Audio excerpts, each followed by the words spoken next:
Hello student, welcome to फिजिज्ञान। कैसे हो? इस उम्मीद के साथ कि आप लोग अच्छे हो, स्वस्थ हो और अच्छे से अपनी पढ़ाई कर रहे हो। स्टार्ट करते हैं आज की क्लास को, जिसमें पढ़ने वाले हैं wave optics. Basically this is going to be the second segment of wave optics.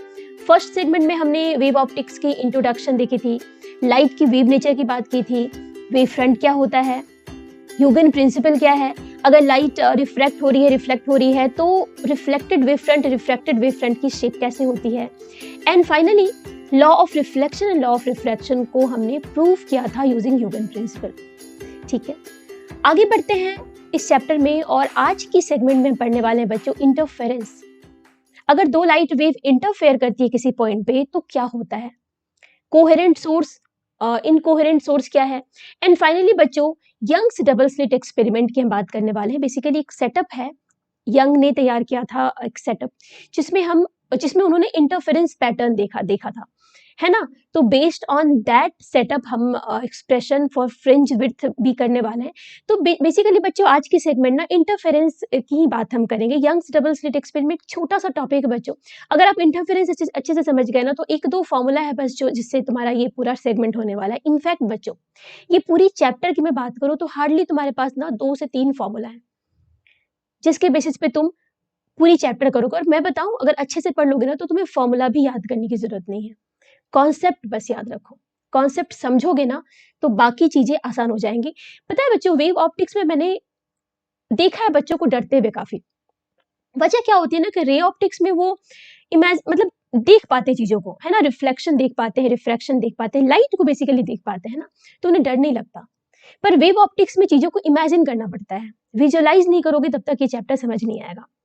पर डोंट वरी, मैं आपको अपनी पूरी कोशिश करूंगी बहुत अच्छी तरीके से ये चैप्टर समझाऊं, क्योंकि बच्चों पर्सनली मुझे ये चैप्टर बहुत ज्यादा आसान लगता है और बहुत ज्यादा प्यारा सा चैप्टर है ना। तो बस तुमसे इतनी सी रिक्वेस्ट है कि चुप करके बैठो पूरी क्लास में और पूरी क्लास देखो। ठीक है, पूरी क्लास देखो। और बच्चों कोई कॉन्सेप्ट अगर जिस वक्त समझ नहीं आ रहा है ना तो उस वक्त थोड़ी सी पेशेंस बनाकर रखो, समझ आएगा। अभी नहीं आ रहा थोड़ी देर बाद समझ आएगा, लेकिन पूरी क्लास कंप्लीट होने पे तुम्हें सब कुछ समझ आएगा। ठीक है, तो स्टार्ट करते हैं बच्चों। सबसे पहले इंटरफेरेंस ऑफ लाइट वेव क्या है ये समझते हैं। अब यहाँ पे बच्चों इंटरफेरेंस का मतलब वही है जो हम डे टू डे लाइफ में इंटरफेरेंस का यूज करते हैं, यानी इंटरफेयर करना। ठीक है, जैसे मान लो कोई स्पेस है और वहां से कोई लाइट वेव ट्रेवल कर रही है। वेव का मतलब क्या पता है हमें बच्चों की, एक डिस्टरबेंस क्रिएट करती है किसी भी मीडियम में, और ये टाइम और स्पेस की फंक्शन होती है वेव का, हमको ये बात हमें पता है। और वेव जो है ना वो डिस्टरबेंस अपने साथ लेके चलती है। यहाँ पे लाइट के केस में डिस्टरबेंस क्या है, लाइट।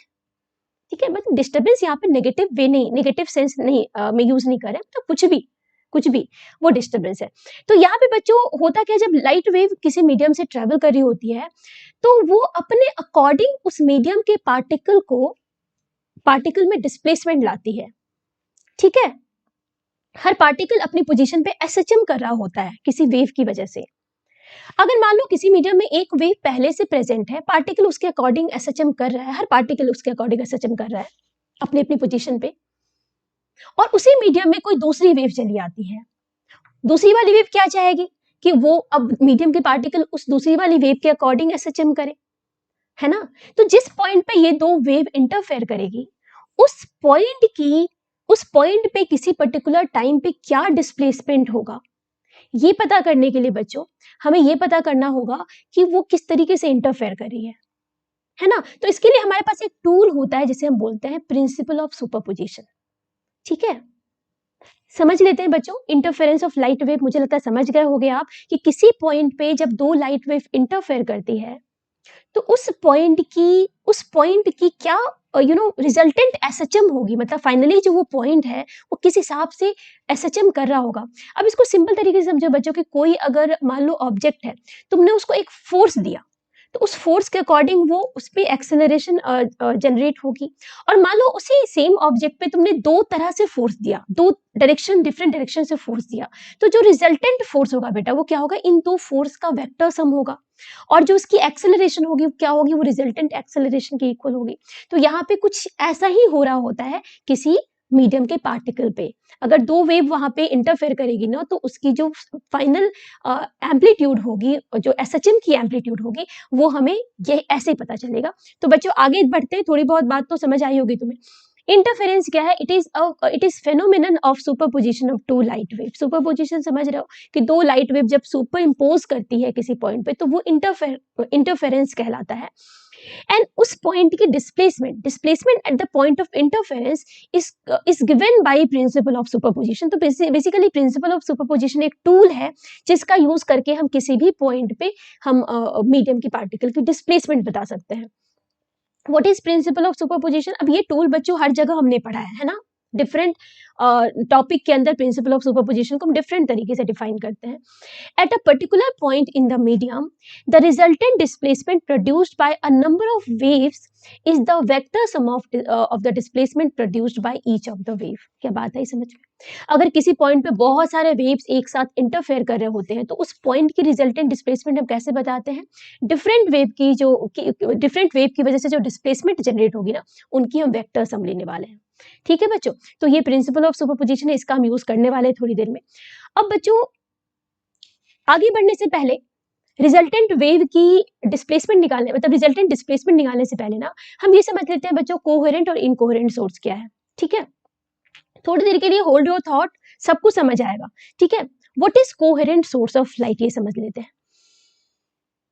अब बच्चों इसको समझने के लिए पहले मैं एग्जांपल लेती हूँ। देखो, मान लो मेरे पास दो सोर्स है, मान लेते हैं वी हैव टू सोर्सेज। ये सोर्स S1 ले लूं और दूसरी सोर्स S2 ले लूं। ठीक है, पहली वाले सोर्स कुछ वेव, इसकी वजह से कोई वेव जनरेट हो रही होगी ना, लाइट वेव की मैं बात करूं, मान लो ये एक बल्ब है, ये दूसरी बल्ब है, इस बल्ब से लाइट वेव निकल रही होगी, दूसरे बल्ब से भी लाइट वेव निकल रही होगी, हो सकता है दोनों की एम्पलीट्यूड डिफरेंट हो, है ना, हो सकता है दोनों की फ्रीक्वेंसी अलग हो वेव की। तो मान लेते हैं पहली वाली जो बल्ब है, पहली वाली जो सोर्स है, इसकी वजह से जो लाइट वेव है ना, उसकी इक्वेशन कुछ इस तरीके से है, y equals A1 sine kx minus omega t. And मान लो कुछ इनिशियल फेज भी है, मान लेते हैं कुछ इनिशियल फेज भी है, मान लेते हैं इसकी फ्रीक्वेंसी क्या है, एंगुलर फ्रीक्वेंसी है ओमेगा 1। ठीक है, तो ये मान लेते हैं पहली सोर्स की वजह से मेरी वेव इक्वेशन आ गई। इनिशियल फेज का मतलब समझते हो बच्चों? इनिशियल फेज का मतलब हो गया कि अगर मेरी x और t की वैल्यू 0 होगा, मान लो किसी पॉइंट को तुमने ओरिजिन मान लिया, मान लो ये मेरी सोर्स है, तो यहाँ पे x की वैल्यू को 0 ले सकते हैं। और मान लो तुमने जिस टाइम इंस्टेंट पे, मान लो जिस टाइम को तुमने 0 सेट किया है ना, तो वहां पे भी ना वेव की कुछ ना कुछ डिस्प्लेसमेंट है। मान लो वेव यहां से शुरू ना होके ना, वेव अगर मान लो ऐसे कुछ शुरू होती है ना, समझ रहे हो, तो यहाँ पे इसकी कुछ ना कुछ डिस्प्लेसमेंट है। तो even after putting x equal 0 and t equal 0, y की एक नॉन जीरो वैल्यू आएगी, डिस्प्लेसमेंट तुम्हारा नॉन जीरो होगा, तो उसे हम बोलते हैं इनिशियल फेज। ठीक है, तो समझ लो इनिशियल फेज मान लेते हैं कुछ नॉन जीरो है इसकी। ठीक है ना, और मान लेते हैं बेटा सेकंड सोर्स की वजह से जो मेरी वेव की इक्वेशन है that is equals A2 sine kx minus omega 2t and plus मान लेते हैं इसकी इनिशियल फेज फाई 2 है। ठीक है, ओके, अब इन दो सोर्स से वेव निकल रही है एंड सपोज कोई रास्ते में कोई पॉइंट आया जिस पॉइंट पे ये आपस में इंटरफेयर करी है, किसी पॉइंट पे ये इंटरफेयर करी है, तो सोर्स S1 से तुम्हारी जो वेव निकलेगी, मैं अगर इसको रे की तरह बताऊं बच्चों, एक मिनट, ठीक है, तो S1 से लाइट वेव निकल के कुछ स्पीड इस पॉइंट तक आएगी और S2 से लाइट वेव निकल के इस पॉइंट तक आएगी। यहाँ पे इन लोग का मतलब इन दोनों वेव का इंटरफेयर होगा। ठीक है, अच्छा मैंने तो भी रे बनाया है बच्चों, एक्चुअल में क्या होगा, एक्चुअल में ये दोनों क्या है, रे वेव है ना बच्चों, तो वेव की तरह बना दो इसको। ओके, और यहां से भी this is the point of interference, और ये इस पॉइंट पे अगर हमें देखना है कि आखिर क्या हो रहा है, ठीक है, तो हमें मतलब इस पॉइंट की अगर हमको डिस्प्लेसमेंट निकालनी होगी बच्चों, तो हम क्या करेंगे, इन दोनों की एडिशन कर देंगे इस पॉइंट पे।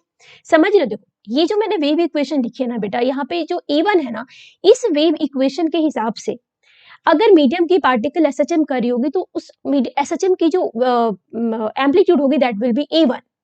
अगर S2 सोर्स S2 के हिसाब से अगर SHM कर रही होगी, अगर ये वेव इक्वेशन में लिखूं, तो यहाँ पे मीडियम की पार्टिकल की जो एम्पलीट्यूड होगी दैट विल बी A2। ठीक है ना, तो यहाँ पे अगर किसी पॉइंट पे हमको अगर किसी पॉइंट पे अगर हमको डिस्प्लेसमेंट निकालना होगा मीडियम के पार्टिकल की जिस पॉइंट पे ये इंटरफेयर कर रही है, तो हमें इन दोनों की सम लेनी होगी। मान लेते हैं बच्चे S1 से ये पॉइंट P की जो डिस्टेंस है ना वो x1 है और S2 से इस P की डिस्टेंस ना x2 है। ठीक है, तो मुझे बताइए इस P पॉइंट पे अगर मैं डिस्प्लेसमेंट लिखूं due to the first wave, तो क्या लिखेंगे बच्चे, क्या लिखेंगे, y इक्वल्स क्या लिखेंगे, E1 साइन के कितने डिस्टेंस ट्रेवल की, मतलब अपने ओरिजिन से कितने डिस्टेंस की दूरी पे है। तो मैंने यहाँ पे क्या कर दिया बच्चे, x को फिक्स कर दिया, मतलब स्पेस की जो वेरिएबल थी x मेरी, उसको मैंने फिक्स कर दिया, वो मेरी कांस्टेंट हो गई यहाँ पे। अभी दिस इज नॉट वेरिएबल, है ना, -ω1t एंड +φ1, ये तो नहीं बदलने वाला ना, ये सब तो कांस्टेंट है शुरू से। And due to the second source ये हो जाएगा, क्या हो जाएगा बच्चे, ये हो जाएगा A2 साइन kx2 -ω2t +φ2। तो यहां से बच्चे हमें क्या निकल जाएगी, इस जगह से उस पॉइंट पे डिस्प्लेसमेंट निकल जाएगी फॉर डिफरेंट इंस्टेंट, मतलब डिफरेंट टाइम के लिए हमें ये डिस्प्लेसमेंट निकल जाएगी। और अगर हम इस पॉइंट पे, जो पॉइंट हमारी P पॉइंट ऑफ इंटरसेक्शन है, वहां पे जो नेट SHM हो रहा होगा, उस SHM की अगर हमको एम्पलीट्यूड चाहिए, ठीक है, तो वो एम्पलीट्यूड निकालने के लिए हमें क्या करना होगा बच्चों, इन दोनों की ना फेज डिफरेंस लेनी होगी। थोड़ी देर बाद सब कुछ क्लियर होगा, मैं बार बार कह रही हूँ कि थोड़ा पेशेंस रखो, सब समझ जाओगे। अभी मैंने क्या लिखा है, this is the displacement of this point of interference. इस पॉइंट की जो डिस्प्लेसमेंट है वो क्या कर दिया हमने, इन दोनों सोर्स की वजह से जो डिस्प्लेसमेंट हो रही थी उसकी मैंने सम ले ली। ठीक है, अगर हमें एम्पलीट्यूड निकालना होगा बच्चे, तो एम्पलीट्यूड के लिए हम क्या करेंगे, प्रिंसिपल ऑफ सुपरपोजिशन का यूज करने वाले हैं। ठीक है, अभी नेक्स्ट स्लाइड में करेंगे। नेक्स्ट स्लाइड में जाने से पहले बच्चों हम ये समझ लेते हैं कि हम यहाँ करने क्या वाले हैं। ठीक है, देखो इंटरफेरेंस में ना हम मेन करने वाले हैं बात इंटेंसिटी की। अगर लाइट वेव किसी पॉइंट पे इंटरफेयर हो रहा है, किसी पॉइंट पे इंटरफेरेंस हो रही है, तो उस पॉइंट पे मतलब इंटेंसिटी क्या हो रही है लाइट की। ठीक है ना, इंटेंसिटी ज्यादा है, कम है, बेसिकली हमें क्या दिखती है, हमें इंटेंसिटी दिखती है लाइट की। तो इंटेंसिटी की बात करने वाले हैं। और इंटेंसिटी जो होता है ना बच्चों, वो एम्पलीट्यूड के स्क्वायर का प्रोपोर्शनल होता है। किसी भी पॉइंट पे जो इंटेंसिटी होती है ना, that is proportional to square of the amplitude. ठीक है, तो इस वजह से हमें किसी भी पॉइंट पे एम्पलीट्यूड निकालना है पहले तो। ठीक है, एम्पलीट्यूड किस पे डिपेंड करता है, जो दो वेव किसी पॉइंट पे इंटरफेयर कर रही है, उन दो वेव के बीच में फेज डिफरेंस क्या है। एम्पलीट्यूड किस पे डिपेंड करता है, ये डिपेंड करता है किस पे, फेज डिफरेंस पे। बात आ रही है समझ में। तो हमें पहले तो फेज डिफरेंस देखना होगा उस पॉइंट पे जिस पॉइंट पे दो वेव इंटरफेयर कर रही है, जिस पॉइंट पे दो वेव की वजह से इंटरफेरेंस हो रहा है। तो बच्चों यहाँ पे अगर मैं फेज डिफरेंस की बात करूं, इस पॉइंट पे अगर मैं फेज डिफरेंस लिखूं, तो phase difference that is phi equals क्या हो जाएगा बच्चों, फेज डिफरेंस। अब साइन के साथ जो कुछ भी लिखा है that is the phase, and यहाँ पे भी। तो इन दोनों की जो डिफरेंस दोगे आप, तो क्या लिखोगे, k x1 minus x2, k को मैंने ले लिया कॉमन। उसके बाद बच्चों plus ω2 minus ω1 into T plus φ1 minus φ2। मैंने क्या किया, दोनों एंगल को सब्ट्रैक्ट कर दिया एक दूसरे से। तो ये मेरी आ गई फेज डिफरेंस। ठीक है, मैंने क्या बोला बच्चों कि इंटेंसिटी किस पे डिपेंड करती है, एम्पलीट्यूड पे। एम्पलीट्यूड किस पे डिपेंड करती है, फेज पे। अगर किसी पॉइंट पे फेज डिफरेंस टाइम के साथ वेरी नहीं कर रही, अगर टाइम के साथ वेरी नहीं करी बच्चों, तो वहां पे जो हमें इंटेंसिटी दिखेगी वो समय के साथ वेरी नहीं करेगी। सिंपल सी बात है। अगर तुम्हारा जो फेज डिफरेंस है, if this will be the function of time, तो obviously this intensity will also be the function of time. यानी किसी पॉइंट पे अगर हमें कोई ब्राइटनेस दिख रही है, तो वो ब्राइटनेस लॉन्ग रन के लिए हमें नहीं दिखेगा, वो टाइम के साथ वेरी कर रहा होगा। तो अगर हमें एक स्टेबल इंटरफेरेंस पैटर्न देखना है, अगर हमें किसी पॉइंट पे मैक्सिमा देखना है, किसी पॉइंट पे मिनिमा देखना है, मतलब किसी पॉइंट पे अगर ब्राइटनेस है और हम चाहते हैं वो टाइम के साथ वेरी ना करे, तो इसके लिए हमें क्या चाहिए, हमें जो हमारा जो फेज डिफरेंस है किसी पॉइंट पे, वो टाइम का फंक्शन नहीं होना चाहिए बच्चों। बात आ रही है समझ में। लेकिन इस जगह पे जो फेज डिफरेंस है ना, यहाँ पे तुम्हें दिख सकता है कि this is the function of time. इसके अलावा जो भी टर्म मैंने लिखा है, देखो k क्या है, k कांस्टेंट है 2 pi by lambda, x1 x2 भी कांस्टेंट है क्योंकि ये तो क्या है, what is x1 minus x2, it is path difference, ठीक है ना। अरे दो तुम्हारी वेव है, एक S1 से चल के P तक आ रही है, एक S2 से चल के P तक आ रही है, दोनों के बीच में पाथ डिफरेंस कितने की है, ठीक है। तुम अपने घर से स्कूल जा रहे हो, तुम्हारा कोई फ्रेंड अपने घर से स्कूल जा रहा है, तुम्हारे घर से तुम्हारे स्कूल की दूरी मान लो 2 किलोमीटर है, और तुम्हारे फ्रेंड के से स्कूल की दूरी है, मान लो और फ्रेंड के घर से स्कूल की दूरी है 3 किलोमीटर। तो बताओ यहाँ पे पाथ डिफरेंस कितना हुआ, यानी तुम्हारे फ्रेंड को एक्स्ट्रा 1 किलोमीटर ट्रेवल करना पड़ रहा है, दिस इज पाथ डिफरेंस। तो यहाँ पे x1 माइनस x2 क्या है, दिस इज पाथ डिफरेंस। तो यहाँ पे x1 माइनस x2 भी तुम्हारी किसी गिवन पॉइंट के लिए फिक्स है, समझ रहे हो। लेकिन यहाँ पे ये जो ओवरऑल तुम्हारी फेज डिफरेंस है ना, it is the function of time. अगर हम एक स्टेबल पैटर्न चाहते हैं बच्चों, तो ये टाइम का फंक्शन हम नहीं चाहते हैं कि कोई मेरी फेज डिफरेंस जो है टाइम का फंक्शन हो। तो ये कब नहीं होगा, जब हमारी ये वाली टर्म क्या होगी, जीरो होगी। और ये सेकेंड टर्म जीरो कब होगा बच्चों, जब ω1 ω2 के इक्वल होगा। बात आ रही है समझ में। देखो इफ ω1 इक्वल्स ω2 हो जाएगा, तो यहाँ पे अब फाइनली हम फेज डिफरेंस क्या लिख सकते हैं बच्चों, k into delta x is the path difference change, ठीक है, प्लस एंड ये जो डेल्टा फाई लिखा है ना, this is the initial phase difference है, this is the initial phase difference, ठीक है। तो ये दिस इज व्हाट लिख दो क्या यहाँ पे, this is initial phase difference,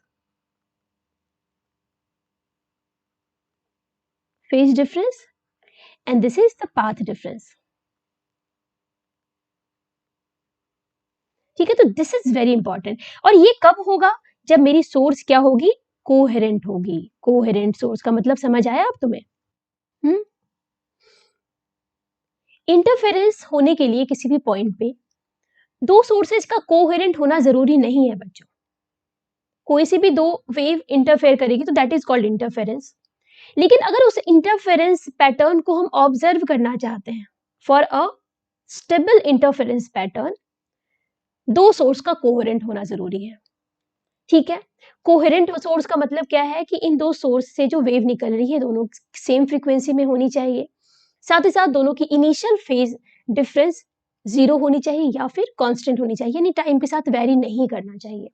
तो हमारे पास जो ये फेज डिफरेंस मैंने यहाँ लिखा है ना बच्चों, इस जगह पे यहाँ तुम देख सकते हो k कांस्टेंट होता है, delta x is the path difference which is constant for a given point, delta phi is the initial phase difference जो कि ऑब्वियसली यहाँ पे कांस्टेंट होगा।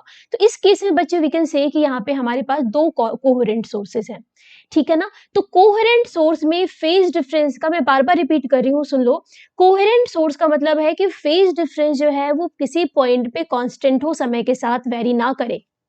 It should not be the function of time.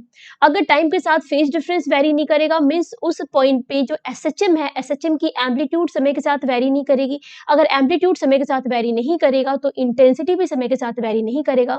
तो किसी given point पे intensity हमेशा constant होगी और यहाँ से हमें एक स्टेबल इंटरफेरेंस पैटर्न देखने को मिलेगा। So coherent source is very important अगर हमको एक स्टेबल इंटरफेरेंस पैटर्न देखना है। तो डेफिनेशन देख लेते हैं बच्चों। The sources of light emitting waves of same frequency, ठीक है, waves of same frequency and having zero or constant initial phase difference are called coherent sources, ठीक। क्यों? If two sources are coherent क्या होगा, then the phase difference at any point will not change with time. Phase difference क्या होगा, समय के साथ नहीं चेंज होगा, and we will have a stable interference pattern. क्या बात आई समझ में बच्चों, ये थोड़ा बहुत मैंने एक्सप्लेन किया। अब बात आती है कि मैम इस स्लाइड पे हमें क्या क्या याद रखने की जरूरत है। तो बच्चों एक तो डेफिनेशन याद रख लो, और साथ ही साथ बच्चों ये याद रखो कि किसी भी पॉइंट पे जो फेज डिफरेंस आप निकालोगे ना, that is equal to what, k multiplied with path difference plus initial phase difference. Generally initial phase difference बच्चों जनरली ये हम जीरो ही लेते हैं, तो अगर ये जीरो होगा तो this is the relation between the phase difference and the path difference. This is the relation between the phase difference and the path difference. तो ये दिस रिलेशन इज इंपॉर्टेंट, ये रिलेशन हमारे लिए क्या है, इंपॉर्टेंट है। इस स्लाइड में तुम बस इतना याद रखो, ठीक है। आगे बढ़ते हैं बच्चों और थोड़ा सा अच्छे से समझते हैं, क्योंकि हमें फाइनली हमारा मोटिव है इंटेंसिटी फाइंड करना। इंटेंसिटी का पहले फॉर्मूला पता करेंगे, उसके बाद हमें किस पॉइंट पे मैक्सिमम मिल रही है, किस पॉइंट पे मिनिमम मिल रही है, किस पॉइंट पे ज्यादा ब्राइटनेस दिख रही है, किस पॉइंट पे डार्क दिख रहा है, वो हम देखते हैं। चलो आ जाओ। तो अब जो हमारे पास जो फॉर्मूला आया यहाँ पे या इस जगह पे, जो हमने देखा कि किसी भी पॉइंट पे अगर हमें डिस्प्लेसमेंट निकालना है तो हमें प्रिंसिपल ऑफ सुपरपोजिशन का यूज करना होगा, यानी हमें इस y की वैल्यू निकालनी होगी। और y की वैल्यू अगर आ गई एक बार, अगर हमने ट्रिग्नोमेट्री फंक्शन को हमने ऐड कर लिया समहाउ, तो फिर फाइनली जो एम्पलीट्यूड आएगी ना, तो वहां से हमको इंटेंसिटी मिल जाएगी, है ना। तो या तो हम एक काम करें, हम अलजेब्रिक मेथड से आगे बढ़े, या तो बच्चे हम वेक्टर मेथड से आगे बढ़े। हमारे पास दो तरीका है, बिकॉज आपके एनसीईआरटी में अलजेब्रिक मेथड भी है, तो मैं उसके साथ भी आगे बढ़ूंगी, डोंट वरी। चलो देखते हैं। सबसे पहले बच्चों अलजेब्रिक मेथड देखते हैं। हमारे पास अभी क्या गिवन है, इक्वेशन क्या गिवन है बच्चों। मैं यहाँ पे क्या क्या चीजें अज्यूम करके चलती हूँ। एक तो मैं ये अज्यूम कर लेती हूँ कि फॉर, मान लेते हैं बच्चों दोनों वेव की ना एम्पलीट्यूड सेम है, and obviously we are talking about coherent source only, हम कोहेरेंट सोर्स की बात कर रहे हैं। और मान लेते हैं कि इनिशियल फेज डिफरेंस जो है ना, दैट इज आल्सो जीरो। ठीक है, तो हमारे पास जो अभी डिस्प्लेसमेंट आएगी पी पॉइंट की बच्चे की प्रीवियस वाले डायग्राम की मैं बात करूं, पी पॉइंट पे जो डिस्प्लेसमेंट आएगी दैट विल बी, ए को ले लो कॉमन, है ना, sine k x one minus omega T plus sine k x two minus omega T. Clear है बच्चे। ठीक है, पी पॉइंट पे मैंने क्या लिखा, डिस्प्लेसमेंट लिखा उस पार्टिकल का, मतलब एसएचएम की इक्वेशन है बेसिकली ये उस पार्टिकल की। अब यहाँ से बच्चों मुझे पता है एक फॉर्मूला, क्या, sine A plus sine B का फॉर्मूला हम जानते हैं। Sine A plus sine B होता है 2 sine A plus B by 2 into cos A minus B by 2। ठीक है, तो इस फॉर्मूले के हिसाब से हम यहाँ पे जो मेरी नेट डिस्प्लेसमेंट है पी पॉइंट पे, यानी एसएचएम की इक्वेशन क्या लिख सकते हैं, देखो 2 साइन, ये ए वाली, इसको ए मान लो, इसे बी मान लो, तो ए प्लस बी क्या हो जाएगा, के अगेन मैं ले लेती हूँ कॉमन, x1 माइनस x2, ए प्लस है ना बच्चों, x1 plus x2 minus omega T. ठीक है, ये फर्स्ट टर्म हो गई, sine A plus B by 2 हो गया, into cos this minus this, K x one minus K x two. ठीक है, और ये टर्म हो जाएगा कैंसिल, तो हम लिख सकते हैं के x one minus x two by 2। ठीक है, क्लियर है बच्चों, कोई दिक्कत। अच्छा, अभी भी थोड़ी देर पहले हमने क्या देखा कि इस K x one minus x two को हम क्या लिख सकते हैं, this what is this, K of what, K of path difference, what is this, this is phase difference basically. तो हम क्या लिख सकते हैं इसको फर्दर, क्या लिख सकते हैं, y p equals 2a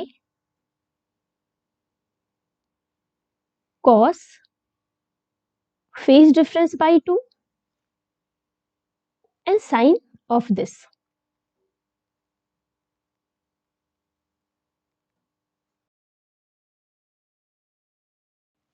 okay, तो यहाँ पे हमने क्या निकाला है बच्चों, this is the equation of displacement, या कह सकते हो simply equation of SHM eight the point of interference.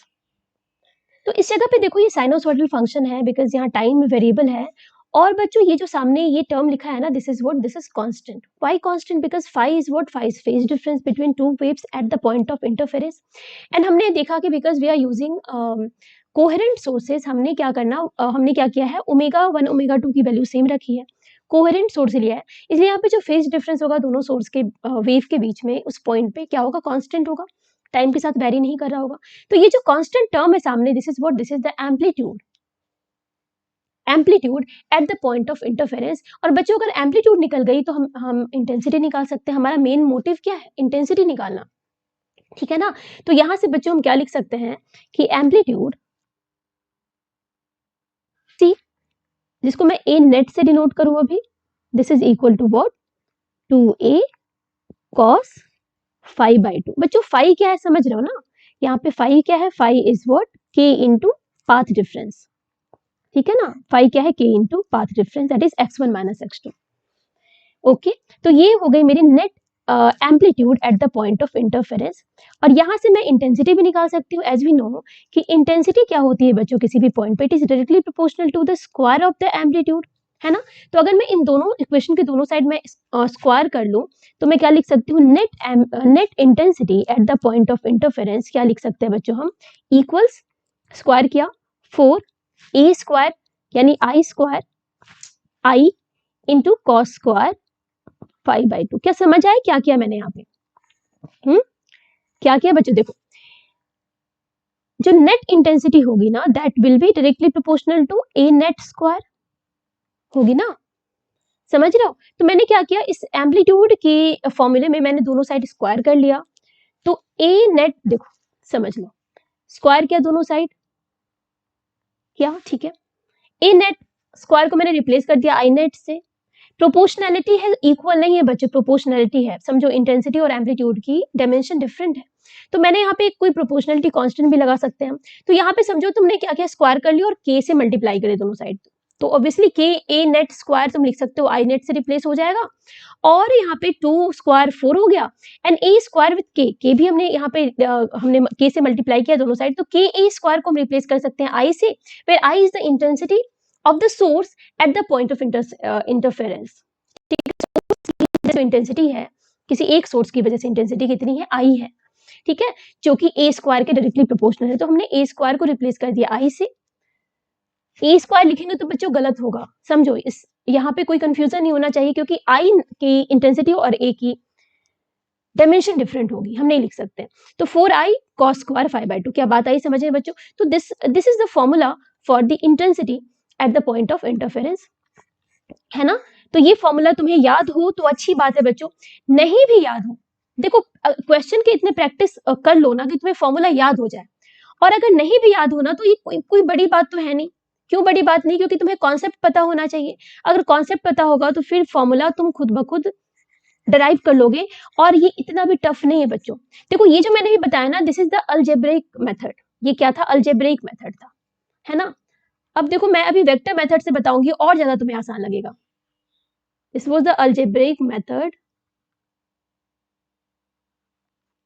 अब सुनो, वेक्टर मेथड जिसको हम फेजर मेथड भी बोलते हैं, सेम फॉर्मूला हम डिराइव करेंगे, कैसे देखो। फेजर डायग्राम बच्चों याद होगा तुम्हें, तुमने ऑल्टरनेटिंग करंट वाले चैप्टर में पढ़ा था, जहां पे करंट और वोल्टेज के बीच में फेज डिफरेंस होता है जब आप different element circuit element use करते हो, जैसे कैपेसिटर इंडक्टर यूज करते हो, तो वहां पे तुम फेजर डायग्राम से नेट वोल्टेज निकालते थे, है ना बच्चों। यहाँ पे भी फेजर डायग्राम, यहाँ पे भी क्या हो रहा है, यहाँ पे क्या हो रहा है, दो डिफरेंट वेव है ना, और दोनों के बीच में कुछ फेज डिफरेंस है। तो हम क्या करने वाले हैं, फेजर डायग्राम मेथड में हम क्या करते हैं, बेसिकली एक फेजर वेक्टर लेते हैं, रोटेटिंग वेक्टर लेते हैं, जिसको रोटेटिंग फेजर बोल सकते हो तुम, और इस रोटेटिंग वेक्टर की जो फ्रीक्वेंसी होती है ना, ये वेव की फ्रीक्वेंसी के इक्वल होती है, ठीक है। दो वेव है मेरे पास, दो वेव की दो एम्पलीट्यूड होगी, तो इन दो एम्पलीट्यूड को हम क्या करते हैं, दो वेक्टर के फॉर्म में डिनोट करते हैं, एंड इन दो वेक्टर के बीच में जो एंगल लेते हैं ना बच्चों, ये एंगल होती है इन दोनों के बीच की फेज डिफरेंस। समझो, मान लेते हैं बच्चों मेरी S1 से निकलने वाली जो वेव है उसको मैंने मान लिया पहली, उसकी एम्पलीट्यूड को मैंने पहली वेक्टर मान लिया, मान लेते हैं। यहाँ पे मैं A1 A2 को डिफरेंट रख रही हूँ ताकि हमें एक जनरल इक्वेशन भी मिल जाए, ठीक है। अल्जेब्रिक मेथड में मैंने सेम क्यों लिया था, क्योंकि यहाँ पे फिर दिक्कत हो जाती है हमें कैलकुलेशन में, ठीक है, कैलकुलेशन को इजी करने के लिए यहाँ पे हम डिफरेंट लेते हैं। क्या बोला मैंने बच्चे कि हम पहले सोर्स से निकलने वाली वेव की एम्पलीट्यूड को पहली वेक्टर मान लें, तो उसे हमने A1 वेक्टर ऐसे लिख दिया, ठीक है। सेकेंड सोर्स से निकलने वाली वेव की एम्पलीट्यूड को हम सेकेंड वेक्टर मान लें A2, और इन दो वेक्टर के बीच की जो फेज एंगल होगी that will be the phase difference between two waves at that the point of interference. तो मान लेते हैं बेटा कि ये तुम्हारी A2 वेक्टर हो गई, और इनके बीच की जो ये एंगल है, this is the phase difference between two wave phi, ठीक है। तो अब जो मेरी रिजल्टेंट एम्पलीट्यूड होगी जो तुमने यहाँ लिखा है इस फॉर्मूले में, ये सिंपली होगी that will be the simply vector sum of these two vectors. अब तुम्हें वेक्टर सम लेना आता है, ये तुम जानते हो, क्लास 11th में तुमने वेक्टर सम पढ़ा है, तो वेक्टर सम क्या हो जाएगा, सिंपली ये तो पैरेललोग्राम मेथड से तुम्हारा जो वेक्टर सम होगा दिस विल बी, तो ये हो जाएगा मेरा आई नेट। क्या बात आई समझ में? और आई नेट आ गया तो तुम्हारा इंटेंसिटी आ जाएगा। तो यहाँ पे बच्चों सिंपल सा फॉर्मूला है तुम्हारे पास क्या है, ए नेट स्क्वायर इक्वल्स क्या हो जाएगा बच्चे, A1 square plus A2 square plus 2A1 A2 cos phi, ये एक फॉर्मूला है तुम्हारा। और अगर मैं दोनों तरफ स्क्वायर, अगर मैं दोनों इक्वेशन के दोनों साइड k से मल्टीप्लाई कर दूं तो के ए नेट स्क्वायर को हम रिप्लेस कर सकते हैं आई नेट से सिंपली, है ना। नेट इंटेंसिटी की बात करो, के ए वन स्क्वायर को रिप्लेस कर सकती हूँ मैं आई वन से, where I one is the intensity due to first source, I two is the intensity due to second source at the point of interference obviously, ठीक है, plus I two, ठीक है ना। तो root under I2 cos phi. So this is the net intensity at the point of interference. क्या किया मैंने बच्चे, ये एम्पलीट्यूड वाले इक्वेशन में मैंने दोनों तरफ k से मल्टीप्लाई कर दिया है। k से मल्टीप्लाई जब करोगे तो k a नेट स्क्वायर को रिप्लेस कर सकते हो i नेट से, k a1 स्क्वायर को रिप्लेस कर सकते हो i1 से, k a2 स्क्वायर को रिप्लेस कर सकते हो i2 से, और यहाँ पे क्या करते हैं k की जगह पे ना रूट के इंटू रूट के लिख देते हैं, रूट के का स्क्वायर, तो रूट के साथ a1 ले लो, एक रूट के साथ a2 ले लो, है ना। तो यहाँ पे बच्चों इस रूट के a1 को रिप्लेस कर दिया मैंने रूट अंडर i1 से, इसे रूट अंडर i2 से। कैसे किया बच्चों, because i1 is what, i1 equals k into a1 square, and i2 is what, i2 is k into a2 square. अगर दोनों तरफ तुम स्क्वायर रूट ले लोगे ना बच्चों, तो root under I one equals root under K into A, समझ आया बच्चों। तो यहाँ पे हमने क्या निकाल लिया, दो जनरल इक्वेशन निकाला, these two are the general equation for net amplitude and net intensity at the point of interference. Why this is general, because बच्चों यहाँ पे तुम देखो तो मैंने एक तो दो सोर्स से जो वेव निकल रही है इनकी एम्पलीट्यूड डिफरेंट है ना, कोहेरेंट सोर्स है तो सही, बट इनसे निकलने वाली जो एम्पलीट्यूड है दैट इज डिफरेंट, एंड साथ ही साथ एम्पलीट्यूड डिफरेंट है तो इंटेंसिटी डिफरेंट होगी। और बच्चों साथ ही साथ यहाँ पे different value of phase difference के लिए किसी पॉइंट पे तुम नेट इंटेंसिटी निकाल सकते हो, तो फाई की डिफरेंट वैल्यू के लिए तुम इंटेंसिटी निकाल सकते हो। तो this is very important equation, इसलिए कह रही हूँ बार बार कि तुम्हें अगर बच्चों ये वाला इक्वेशन याद ना भी रहे ना, तो तुम ये इक्वेशन याद रखोगे तो तुम निकल जाओगे एग्जाम में अच्छे से। अब मैं बिल्कुल भी ये सपोर्ट नहीं करी कि तुम इक्वेशन याद ना रखो, लेकिन अगर इन केस अगर याद नहीं रहा या क्रॉस चेक करने के लिए, बिकॉज ये क्या है, ये एक वेक्टर सम ही तो है बस, वेक्टर सम का तो इक्वेशन तुम्हें याद होगा ही मुझे लगता है ना बच्चों। तो this is the general equation. अब इस जनरल इक्वेशन से हम इस इक्वेशन पे कैसे आए, जहाँ पे हमने ए नेट और आई नेट की वैल्यू निकाली, कब, जब a1 a2 के इक्वल हो, तो ये इक्वेशन कैसे आया, तो बस पुट कर लो a1 इक्वल्स a2 बच्चों। पहले तो ये एक बहुत इंपॉर्टेंट इक्वेशन है ये दोनों ही, क्योंकि ये general equation, these are general equation, ठीक है। हमने पहले से ही इनिशियल फेज डिफरेंस को 0 ले रखा है और कोहेरेंट सोर्स की बात कर रहे हैं। अब हम क्या करते हैं ना, यहाँ पे इस जगह पे लेट से a1 equals a2 equals a है, एंड अगर a1 a2 इक्वल होगा तो ऑब्वियसली इंटेंसिटीज भी क्या होंगी, इक्वल होंगी, दोनों सोर्स की वजह से जो इंटेंसिटी है पॉइंट P पे वो भी इक्वल होंगी, I की इक्वल। अगर मैं इन दोनों वैल्यू को इन दो इक्वेशन में पुट करूं बच्चों, तो a नेट की जगह पे a नेट स्क्वायर क्या हो जाएगा, a नेट स्क्वायर इक्वल्स क्या होगा बच्चों, a1 क्या हो जाएगा 2a square plus again 2a square cos phi, तो मैं क्या करती हूँ ना, इस 2a स्क्वायर को ले लेती हूँ कॉमन, 1 प्लस कॉस फाई। अब बताओ 1 प्लस कॉस फाई क्या होता है, क्या 1 plus cos phi 2 cos square 5/2 होता है बच्चों, 2 कॉस स्क्वायर 5/2, 2 कॉस स्क्वायर 5/2, तो मैं क्या इसे ही इरेज करके लिख दूं, 2 कॉस, याद रखना 2 कॉस स्क्वायर 5/2, 2 कॉस स्क्वायर 5/2, तो 2 मल्टीप्लाई हो गया 4 बन गया, ये 4 कॉस स्क्वायर 5/2। क्या सेम इक्वेशन है यहाँ पे, देखो ए नेट अगर मान लो अगर ए नेट निकाले तो अगर स्क्वायर रूट ले ले तो क्या आ जाएगा 2a cos 5/2, समझ रहे हो बच्चों, कोई दिक्कत है समझने में, अगर स्क्वायर रूट ले लो तो ये बन जाएगा 2a cos 5/2, तो ये सेम ही इक्वेशन है जो हमने इससे पहले निकाला था अलजेब्रिक मेथड से। सिमिलरली मैं I1 I2 की जगह पर अगर I रखूं बच्चों यहाँ, तो I नेट की वैल्यू क्या हो जाएगी बताओ?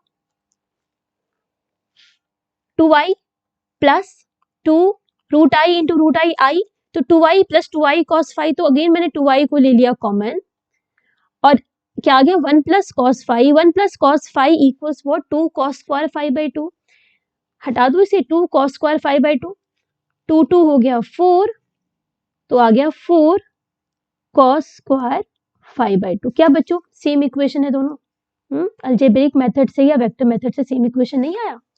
तो बच्चों यहाँ पे वेक्टर मेथड अगर याद रहेगा तुम्हें तो तुम आराम से जनरल इक्वेशन याद निकालोगे, और जनरल इक्वेशन से तुम आ जाओगे हमारे स्पेसिफिक इक्वेशन जिसमें कि हमने एम्पलीट्यूड सेम रखा है, इंटेंसिटी सेम रखी है।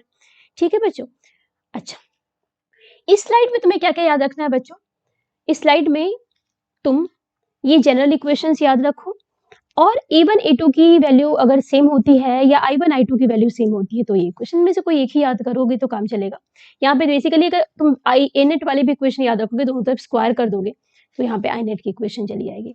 समझ आ रही है बच्चों? तो ये याद रखो, और साथ ही साथ जो लास्ट स्लाइड में मैंने बताया था फेज डिफरेंस और पाथ डिफरेंस के बीच में रिलेशन क्या था वो? क्या था? Phase difference equals k multiplied with path difference, या लिख सकते हो phi equals what is k is 2 pi by lambda into path difference. तो ये इक्वेशन भी ये रिलेशन भी याद होना चाहिए। ठीक है, तो अभी तक जितना मैंने पढ़ाया उसमें तुम्हें net amplitude, net intensity and साथ ही साथ फेज डिफरेंस और पाथ डिफरेंस के बीच में रिलेशन पता होना चाहिए।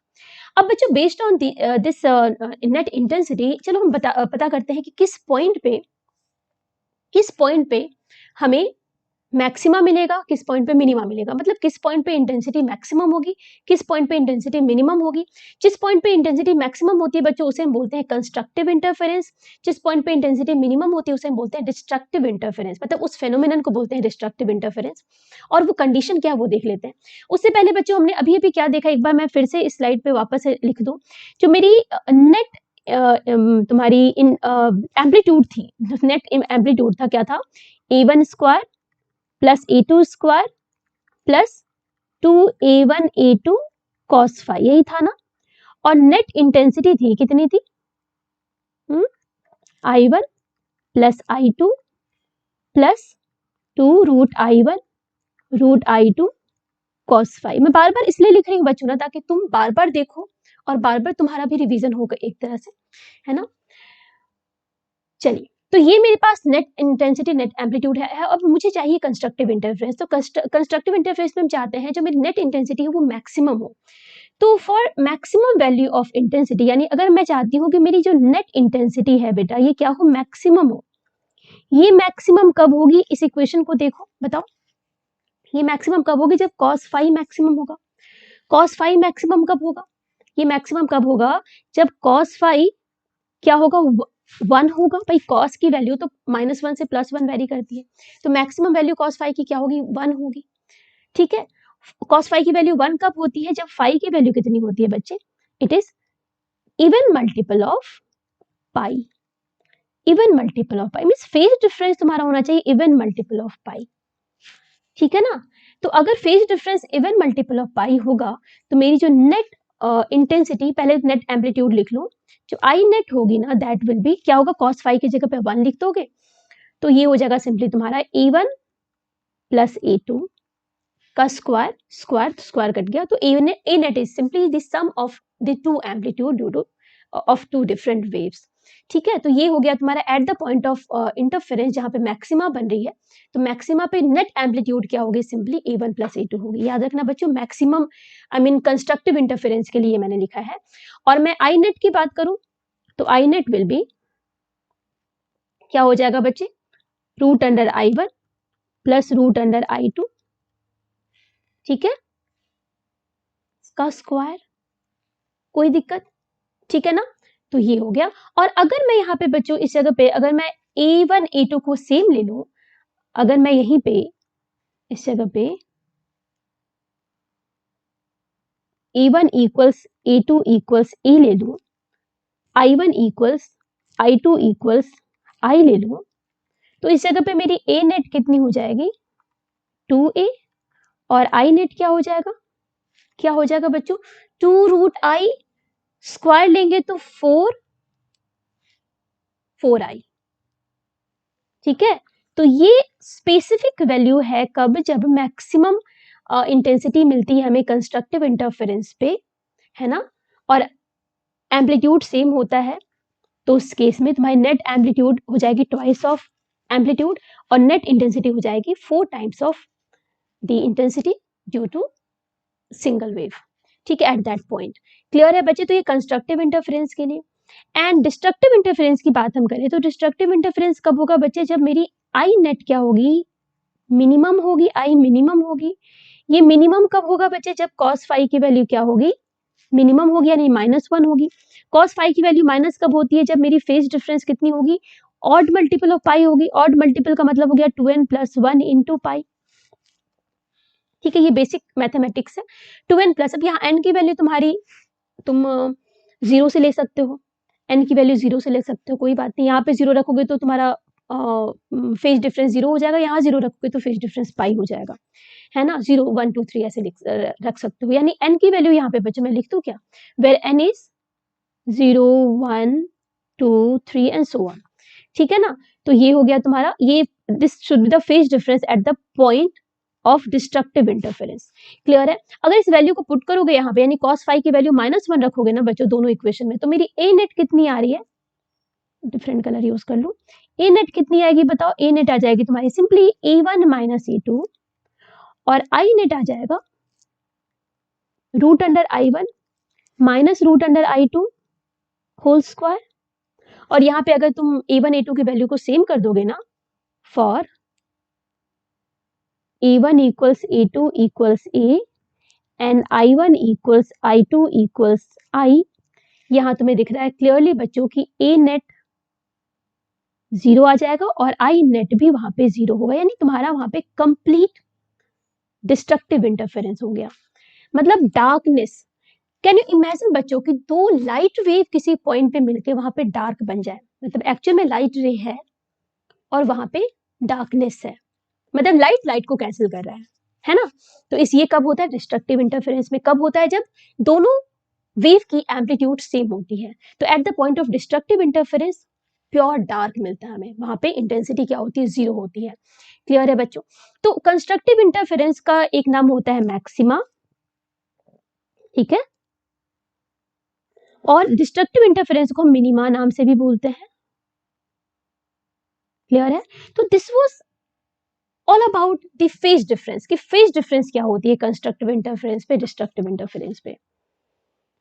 अब मेरे पास तो पाथ डिफरेंस का फॉर्मूला, हमें तो पता है कि फेज डिफरेंस पाथ डिफरेंस में क्या रिलेशन है बच्चों, तो यहाँ से क्या हम पाथ डिफरेंस में निकालें, वी नो कि जो फेज डिफरेंस होती है ना, that phase difference equals k, that is 2π/λ into what path difference. तो बच्चों यहाँ से पाथ डिफरेंस कितनी आ जाएगी, देखो इस जगह से अगर तुम फाई की वैल्यू पुट करोगे 2n पाई तो 2 हो जाएगा कैंसिल, ये क्या आ जाएगा, पाथ डिफरेंस क्या आ जाएगा बताओ, क्या ये आ जाएगा इंटीजर मल्टीपल ऑफ लेमडा। देख लो भाई, फाई की जगह पे तुम अगर 2n पाई पुट करोगे तो 2 पाई कैंसिल हो गया और डेल्टा एक्स क्या आ जाएगा, सिंपली n इंटू लेमडा, है ना। तो यहां से बच्चों हमें क्या मिल रहा है, पाथ डिफरेंस मिल रहा है। काफी इंपॉर्टेंट रिलेशन इसलिए है क्योंकि अगर तुम्हें कुछ भी याद नहीं हो अगेन, तो तुम पाथ डिफरेंस को याद करके तुम बाकी की चीजों को प्रोसीड कर सकते हो, सिर्फ पाथ डिफरेंस का यूज करके। Similarly in case of minima बच्चों, अगर मिनिमा में अगेन हम पाथ डिफरेंस निकाले तो यहाँ पे पाथ डिफरेंस कितनी आएगी, because phi is what, phi is k into path difference that is 2π/λ into, तो यहाँ पे जब फाई की वैल्यू सब्सटीट्यूट करोगे, है ना, तो पाई हो जाएगा कैंसिल, है ना, तो क्या आ जाएगा, डेल्टा एक्स की वैल्यू आ जाएगी odd multiple of, delta x की वैल्यू क्या आ जाएगी, ऑड मल्टीपल ऑफ, क्या आ जाएगी, odd multiple of half wavelength, odd multiple of half wavelength means दो सोर्स से जो वेव चल के आ रही है किसी पॉइंट पे इंटरफेयर करने के लिए, इंटरफेरेंस पैटर्न बनाने के लिए, तो उन दो वेव के बीच में क्या पाथ डिफरेंस है, इस पे डिपेंड कर रहा है कि किसी पॉइंट पे मिनिमा बनेगी या मैक्सिमा बनेगी, कंस्ट्रक्टिव इंटरफेरेंस होगा या डिस्ट्रक्टिव इंटरफेरेंस होगा। तो बच्चों ये तुम विजुअलाइज भी कर सकते हो, मैं विजुअलाइज कराती हूँ तुम्हें अभी कि ये सब कुछ किस पे डिपेंड करता है, पाथ डिफरेंस पे डिपेंड करता है। फेज डिफरेंस भी पाथ डिफरेंस पे डिपेंड कर रहा है। क्या फेज डिफरेंस भी बच्चों पाथ डिफरेंस पे डिपेंड कर रहा है? बिल्कुल। फेज डिफरेंस पे क्या डिपेंड कर रहा है, उस पॉइंट पे क्या एम्पलीट्यूड है, और उस पॉइंट पे इंटेंसिटी किस पे डिपेंड कर रहा है, एम्पलीट्यूड पे। तो सब कुछ इंटर रिलेटेड है, सब कुछ इंटर रिलेटेड है। समझो हमारा मोटिव क्या है, हमारा मोटिव है इंटेंसिटी फाइंड करना। हम चाहते हैं इंटेंसिटी निकालना किसी पॉइंट पे। इंटेंसिटी कैसे निकलेगी? एम्पलीट्यूड से उस पॉइंट पे कितनी एम्पलीट्यूड है। एम्पलीट्यूड निकलती है प्रिंसिपल ऑफ सुपरपोजिशन से। अगर हम वेक्टर मेथड का यूज करें तो प्रिंसिपल ऑफ सुपरपोजिशन लगाने के लिए हमें तो दोनों वेव के बीच में फेज डिफरेंस चाहिए। हमें क्या चाहिए? Phase difference. और फेज डिफरेंस किस पे डिपेंड कर रही है बच्चों? पाथ डिफरेंस पे डिपेंड कर रही है। देखो ना ये फॉर्मूला बच्चों, देखो ना, फेज डिफरेंस किस पे डिपेंड कर रही है? पाथ डिफरेंस पे।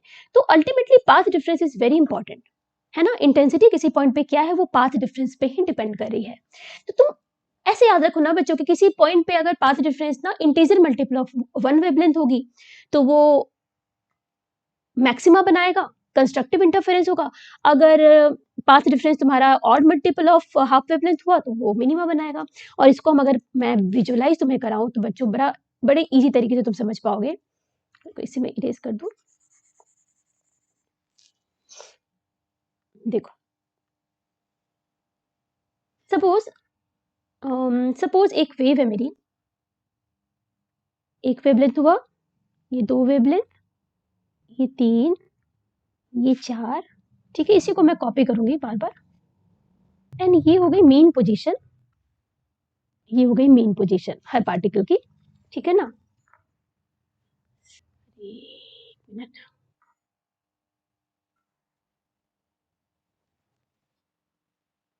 ये 2 वेव बनाई है मैंने 2 डिफरेंट सोर्स की वजह से।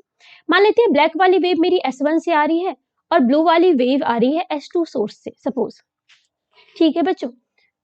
ओके, जब कभी भी क्रेस्ट क्रेस्ट के साथ ऐड होगा या ट्रॉफ ट्रॉफ के साथ ऐड होगा तो वहां पे कंस्ट्रक्टिव इंटरफेरेंस होगा। देखो यहाँ पे अगर मैं इस वेव के साथ ऐड करूं बच्चों तो तुम्हें दिख रहा है प्लस प्लस में ऐड हो रहा है, माइनस माइनस के साथ ऐड हो रहा है। तो यहाँ पे जो नेट एम्पलीट्यूड होगी, जो रिजल्टेंट बनेगी ना बच्चों, उसकी एम्पलीट्यूड क्या होगी बताओ? A1। अगर मान लो इसकी एम्पलीट्यूड A1 है, इसकी A2 है, तो क्या रिजल्टेंट होगी? एम्पलीट्यूड कितनी होगी? A1 प्लस A2 होगी क्या भाई? प्लस प्लस के साथ ऐड होगा A1 plus A2। Similarly minus minus के साथ ऐड होगा तो A1 प्लस A2। तो यहाँ पे जो ये रिजल्टेंट बनी है इसकी एम्पलीट्यूड क्या है? A1 प्लस A2 है, ठीक है, A1 प्लस A2 है। तो ये क्या बनाएगा बच्चों? देखो एम्पलीट्यूड भी मेरी मैक्सिमम मिल रही है तो ऑब्वियसली इसके लिए इंटेंसिटी भी मैक्सिमम मिलेगी, तो ये मैक्सिमा बना रहा है। याद रखो जब कभी भी क्रेस्ट क्रेस्ट के साथ मिलेगा तो वो मैक्सिमा का फॉर्मेशन करेगा। बस इतनी सी बात याद रखो बच्चों, अपने आप तुम्हें पाथ डिफरेंस, इतनी सी बात आपको समझ आ रही है। पहले मैं मैक्सिमा की बात कर रही हूँ, ठीक है। अब बात हम करते हैं पाथ डिफरेंस की, ठीक है, पाथ डिफरेंस की बात करते हैं। मान लेते हैं बच्चों ये मेरी सोर्स और ये पॉइंट जहां से वेव निकल रही है, 2 पॉइंट जहां से वेव निकल रही है। तो बच्चों अगर मैं फेज यहाँ पे तुम्हें बना के दिखाऊं तो कैन वी से कि ये जो फेज है ये 0 है, ये 0 फेज है। क्या ये पाई फेज है? क्या ये 2 पाई फेज है? सिमिलरली क्या ये 3 पाई है? क्या ये 4 पाई है? ये 5 पाई है, 6 पाई एंड 7 पाई, ठीक है। सिमिलरली नीचे में भी कुछ ऐसा 0 पाई, 2 पाई, 3 पाई, 4 पाई। बहुत बेसिक बता रही हूँ बच्चों, अगर तुम्हें समझ आ गया तुम आगे बढ़ सकते हो। तुम आगे के यंग्स डबल स्लिट एक्सपेरिमेंट को देख लो, अगर समझ चुके हो तुम मैं क्या कहने वाली। अदरवाइज बहुत बेसिक है ये, ठीक है। अब समझो बच्चों कि अगर मैं इन 2 पॉइंट के बीच में अगर मैं फेज डिफरेंस देखूं तो क्या फेज डिफरेंस 0 है? क्या 0 है फेज डिफरेंस? इन दोनों को मैं अगर ऐड करूंगी तो क्या मुझे मैक्सिमम मिल रहा होगा, क्योंकि वहां पे क्रेस्ट क्रेस्ट के साथ ऐड हो रहा होगा। अच्छा, इतनी बात समझ आ गई। अगर मान लो मैं इस नीचे वाले वेव को ना शिफ्ट कर दूं, इस नीचे वाले वेव को थोड़ा सा शिफ्ट कर दूं, मान लो इतना शिफ्ट कर दूं, ठीक है। अभी मुझे बताओ कि ये वाली जो पॉइंट है, इन 2 पॉइंट के बीच में फेज डिफरेंस कितने की है? 2 पाई, 0, 2 पाई माइनस 0 2 पाई। क्या फेज डिफरेंस 2 पाई की है बच्चों? And again we can see कि यहाँ पे क्रेस्ट क्रेस्ट के साथ ऐड होगा, ट्रॉफ ट्रॉफ के साथ ऐड होगा, मतलब सिमिलर नेचर दिख रहा है दोनों वेव का बच्चों। अगर मैं इसको सुपर इम्पोज करूँ तो अगेन यू कैन सी कि यहाँ पे क्रेस्ट क्रेस्ट के साथ ऐड हो रहा है, ट्रॉफ ट्रॉफ के साथ, तो फिर से मैक्सिमा मिल रही है हमें। अगर मैं इस वेव को 4 पाई से शिफ्ट कर दूं तो फिर से मेरी फेज डिफरेंस 4 पाई है। सिमिलरली बच्चों, सिमिलरली तुम हर जगह पे पाथ डिफरेंस भी देख सकते हो। मुझे बताओ क्या ये पाथ डिफरेंस, क्या ये जो लेंथ है, क्या ये लेमडा है? क्या ये जो लेंथ है सारी की सारी लेमडा है बच्चों? नहीं है क्या?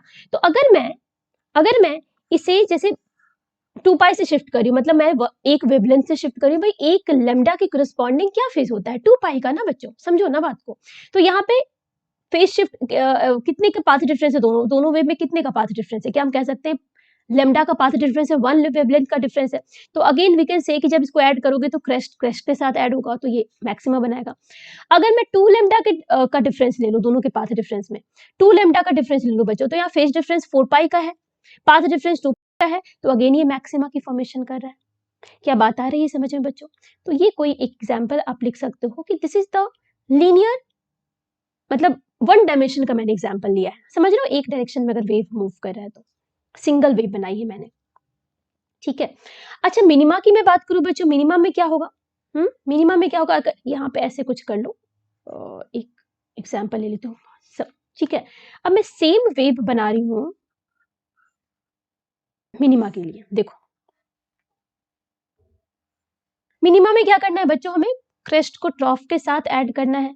तो अगर तुम इससे देखो, यहाँ पे दोनों के बीच में पाथ डिफरेंस कितने की है? पाई की है बच्चों। देखो यहाँ पे पाई, इस पॉइंट और इस पॉइंट के बीच में not path difference, phase difference कितने की? पाई की है। और पाथ डिफरेंस की बात करें तो पाथ डिफरेंस में ये क्या है बच्चों? ये क्या है? क्या ये हाफ वेवलेंथ नहीं है? क्या ये हाफ वेवलेंथ नहीं है? तो पाथ डिफरेंस कितने की है? हाफ वेवलेंथ की है। और फेज डिफरेंस कितने की है?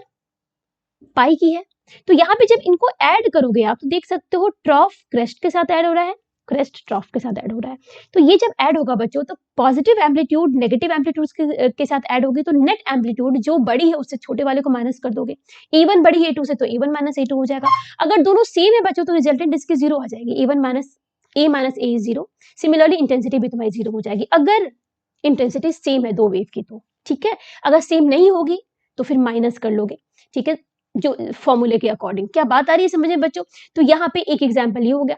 अगर मैं इस नीचे वाले वेव को मैं शिफ्ट कर दूं 3 पाई फेज से, अगेन देखो यहाँ पे क्रेस्ट ट्रॉफ के साथ ऐड होगा, और 3 पाई का फेज डिफरेंस मतलब पाथ डिफरेंस कितने का? पाथ डिफरेंस कितने का बच्चों? 3 times of half wavelength, 3 times of half wavelength. इसलिए मैं कह रही हूँ कि पाथ डिफरेंस अगर तुम्हारा integer multiple of complete wavelength होगा तो वहां पे कंस्ट्रक्टिव बनेगा, और पाथ डिफरेंस अगर odd multiple of half wavelength होगा तो वहां डिस्ट्रक्टिव बनेगा। तो ये थी बात तुम्हारी 1 डायमेंशन की। अगर तुम बच्चों इसे विजुअलाइज कर सको ना वेव फॉर्म को, तो तुम्हें पाथ डिफरेंस और फेज डिफरेंस का ये पूरा प्रोसेस फॉर्मूले में जाने की जरूरत ही नहीं पड़ेगी। तुम सिंपली सोचो बच्चों कि अगर दो वेव के क्रेस्ट से क्रेस्ट को मिलाना है, हमें ट्रॉफ से ट्रॉफ को मिलाना है, तो कितने की शिफ्टिंग होनी चाहिए? फेज डिफरेंस कितने का होना चाहिए? क्या 2 पाई का होना चाहिए? या सिंपली वी कैन से कि इंटीजर मल्टीपल ऑफ 2 पाई, और we can say even multiple of pi. Integer multiple of 2 pi is same as even multiple of pi। बात आ रही है समझ में? तो that will give you the constructive interference। Similarly path difference should be equal to integer multiple of complete wavelength, ठीक है। और minima की बात करें, डिस्ट्रक्टिव इंटरफेरेंस की बात करें, तो path difference should be equal to what? Odd multiple of half wavelength.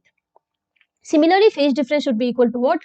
Odd multiple of pi, pi, 3 pi, 5 pi, 7 pi, 9 pi and so on, ठीक है। तो ये जो मैंने अभी डायग्राम बताया है वेव फॉर्म बना के, ये ना सिंगल वेव की बारे में बात की, मतलब दो वेव है, सिंगल वेव है।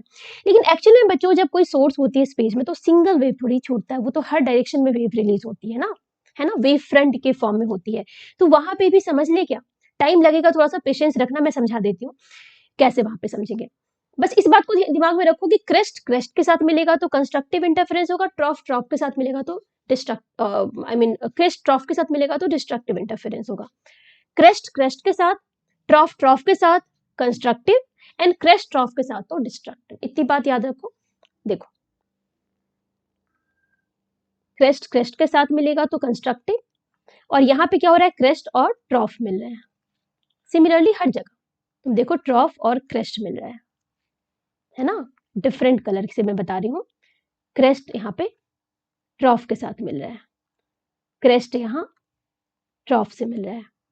यहाँ पे देखो क्रेस्ट क्रेस्ट से मिल रहा है, क्रेस्ट क्रेस्ट से ऐड करोगे एंड ट्रॉफ को ट्रॉफ के साथ ऐड करोगे। तो जब ये रेड कलर रेड से मिल रहा है, ब्लू ब्लू से मिल रहा है, सेम कलर जब मिल रहा है तो यहाँ पे कंस्ट्रक्टिव एंड डिफरेंट कलर मिल रहा है तो डिस्ट्रक्टिव। अब इसी कलर कोडिंग से मैं तुम्हें समझाती हूँ कि स्पेस में क्या हो रहा होगा। बेसिकली स्पेस में तो नहीं बता सकती मैं, 2 डायमेंशनल डायग्राम बना सकती हूँ। तो यहाँ पे चलो व्हाइट बोर्ड पे ही देख लेते हैं बच्चों। अब यहाँ पे suppose we have two sources, suppose we have two sources, ठीक है, 2 सोर्स है मेरे पास। पहले सोर्स के लिए बनाती हूँ फिर दूसरे सोर्स के लिए कॉपी कर दूंगी। सपोज ये एक सोर्स है और ये रिलीज करी है वेव हर डायरेक्शन में in the form of wave front. तो मैं क्या करती हूँ ना, क्या करती हूँ, जो पाई बाय टू पे जितने भी पॉइंट्स हैं, जितने भी लोकस बनेंगे ना, इनको मैं बताती हूँ रेड कलर से, जो क्रेस्ट बता रहा होगा, और जो 3 पाई बाय 2 फेज पे जो तुम्हारी लोकस होंगी उनको मैं बताऊंगी ट्रॉफ, वो उनको बनाऊंगी मैं ब्लू कलर से। समझ रहे हो? तो मैं इस पॉइंट को बनाऊंगी रेड कलर से, इस पॉइंट को बनाऊंगी ब्लू कलर से। तो यहाँ पे मैं क्या करने वाली हूँ, सर्कल्स ड्रॉ करने वाली हूँ कुछ।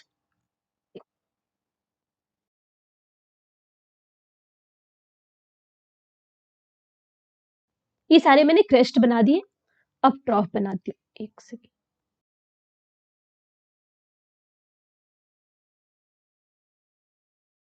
ठीक है, तो ये सिंगल सोर्स से मैंने बनाया। अब क्या करने वाली हूँ, मैं इसे कॉपी करूंगी और दूसरे सोर्स की वजह से भी, ठीक है। मान लेते हैं बच्चों ये 2 सोर्स है जो साइड बाय साइड रखी हुई है, ठीक है, साइड बाय साइड रखी है।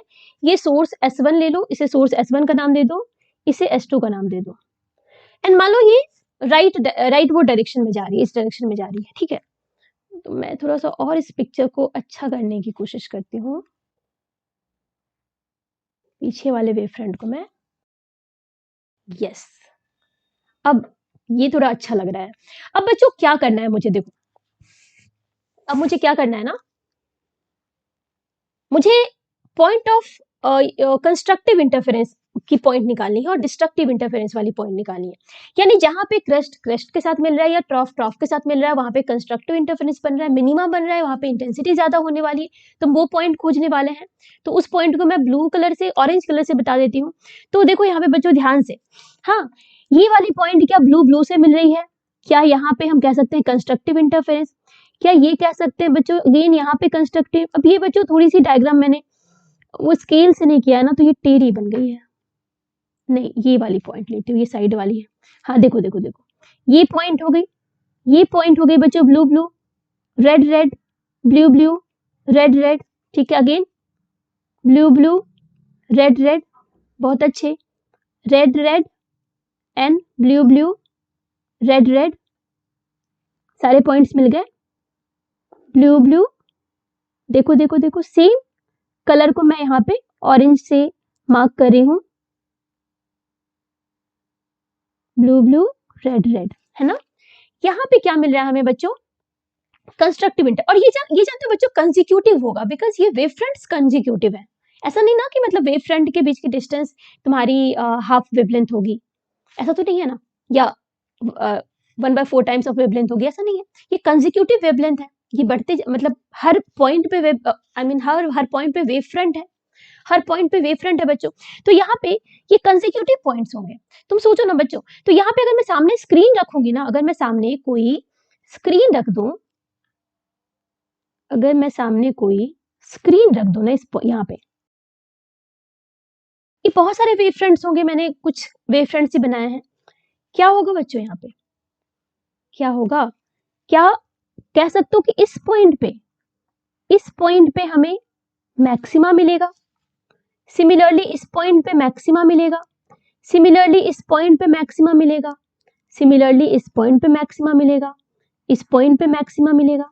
एंड अगर मैं डिस्ट्रक्टिव इंटरफेरेंस की बात करूं बच्चों, जिसको मैं ब्लैक कलर से बना दूं, तो यहाँ पे देखो इस पॉइंट पे देखो ब्लैक, ब्लू और रेड मिल रहे हैं, यानी क्रेस्ट ट्रॉफ के साथ, क्रेस्ट ट्रॉफ के साथ, है ना। ये मिनिमा वाले पॉइंट्स हो गए। ये मिनिमा वाले पॉइंट्स हो गए, है ना, इनके बीच में यहाँ पे मिनिमा वाला पॉइंट्स मिल रहा है हमें, है ना, ऑल्टरनेट मिनिमा और मैक्सिमा का पॉइंट्स मिल रहा है, देखो, है ना बच्चों। आई होप कि तुम समझ पा रहे हो, मेहनत लग रही है मुझे डायग्राम बनाने में। देखो यहाँ पे अब इस जगह से तुम्हें क्या दिख रहा है बच्चों कि हर दो मैक्सिमा के बीच में हमें मिनिमा का पॉइंट मिल रहा है, तो इस जगह पे हमें क्या मिलेगा, मिनिमा मिलेगा। अगेन इस पॉइंट पे हमें मिनिमा मिलेगा, अगेन इस पॉइंट पे मिनिमा मिलेगा, है ना बच्चों।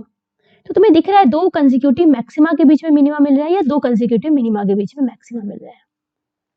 ओके बच्चों, और ये 5-6 नहीं है, यहाँ पे ना बहुत सारे ब्राइट डार्क के फ्रिंजेस मिलते हैं। इनको बोलते हैं बच्चों इंटरफेरेंस पैटर्न। इसी की बात तब से मैं कर रही थी, इसे हम बोलते हैं इंटरफेरेंस पैटर्न। और ये तभी आपको स्टेबल फॉर्म में दिखेगा, तभी ऑब्जर्व कर पाओगे इंटरफेरेंस पैटर्न को, जब आपकी जो दो सोर्स होंगे वो क्या होंगे, कोहेरेंट सोर्स होंगी। क्लियर है बच्चों, ताकि जिस पॉइंट पे तुम्हें मैक्सिमम मिल रही है ना वो समय के साथ बदले ना। तो यहाँ पे बच्चों ये जो पॉइंट है ना जहाँ पे बिल्कुल सेंटर है, इस दो सोर्स के बीच की सेंटर, इसको हम बोलते हैं सेंट्रल मैक्सिमा। क्या बोलते हैं बच्चों, सेंट्रल मैक्सिमा। ठीक है, ये यहाँ क्या मिल रहा है, हमें मिनिमा मिल रहा है, या कह सकते हो this is the point of destructive interference. कह सकते हैं this is the point of destructive interference, these are the point of destructive interference. Okay, and this is the point of constructive interference. This is also the point of constructive interference, जहां पे क्या मिल रहा है हमें, central maxima मिल रहा है। और बच्चों अब कुछ नहीं बचा इस चैप्टर में, सच बताऊं, अभी यंग्स डबल स्लिट एक्सपेरिमेंट में यही एक्सपेरिमेंटल सेटअप बना है, बस यही पैटर्न तुम्हें ऑब्जर्व करना है। ये जो है ना बेटा, ये क्या है, these are the interference pattern, यही है मेरी इंटरफेरेंस पैटर्न, जिसको हम फ्रिंजेस बोलते हैं। ठीक है, जिसको हम फ्रिंजेस बोलते हैं, इंटरफेरेंस फ्रिंज बोलते हैं। क्लियर है बच्चों, मूव करें नेक्स्ट टॉपिक पर, लास्ट टॉपिक जो कि यंग्स डबल स्लिट एक्सपेरिमेंट, देख लेते हैं क्या है। अब बच्चों इस पैटर्न को जो हमने अभी अभी बनाया, इस पैटर्न को ऑब्जर्व करने के लिए सबसे पहले हमारे पास जो चैलेंज है वो क्या है ना, कि हमें कोहेरेंट सोर्स चाहिए। और कोहेरेंट सोर्स की एक मतलब एक कहो तो बुराई क्या है ना, कि वो किसी दो सोर्स की वजह से, दो डिफरेंट सोर्स की वजह से कोहेरेंट सोर्स नहीं बन सकती। मतलब दो डिफरेंट सोर्स कभी भी कोहेरेंट सोर्स की तरह एक्ट नहीं कर सकते। तो मार्केट से भले ही सेम पावर की, सेम वोल्टेज की बल्ब ले आओ, लेकिन कभी भी ये दो डिफरेंट बल्ब ना कोहेरेंट नहीं हो सकते। ठीक है, तो हमें जब कभी भी कोहेरेंट सोर्सेस तैयार करनी है, यानी दो डिफरेंट सोर्स बनाना है लेकिन दोनों कोहेरेंट होना चाहिए, तो उसे हमें सेम सोर्स से ही डिराइव करना होगा। तो यंग ने सबसे पहले, जो कि एक ब्रिटिश फिजिसिस्ट हैं थॉमस यंग नाम से, जिन्होंने सबसे पहले इंटरफेरेंस पैटर्न ऑब्जर्व किया था, उन्होंने क्या किया था कि सिंगल सोर्स से उन्होंने दो सोर्स बनाया था। ठीक है, कैसे किया था ये मैं बता देती हूँ। देखो सबसे पहली बात तो क्या है बच्चों कि हमें अगर कोई इंटरफेरेंस पैटर्न ऑब्जर्व करना है, see to observe the interference pattern, what do we need, we need two coherent sources। ठीक है, अब दो कोहेरेंट सोर्स कभी भी डिफरेंट नहीं हो सकता, तो इसे हमें डिराइव करना होगा, derived from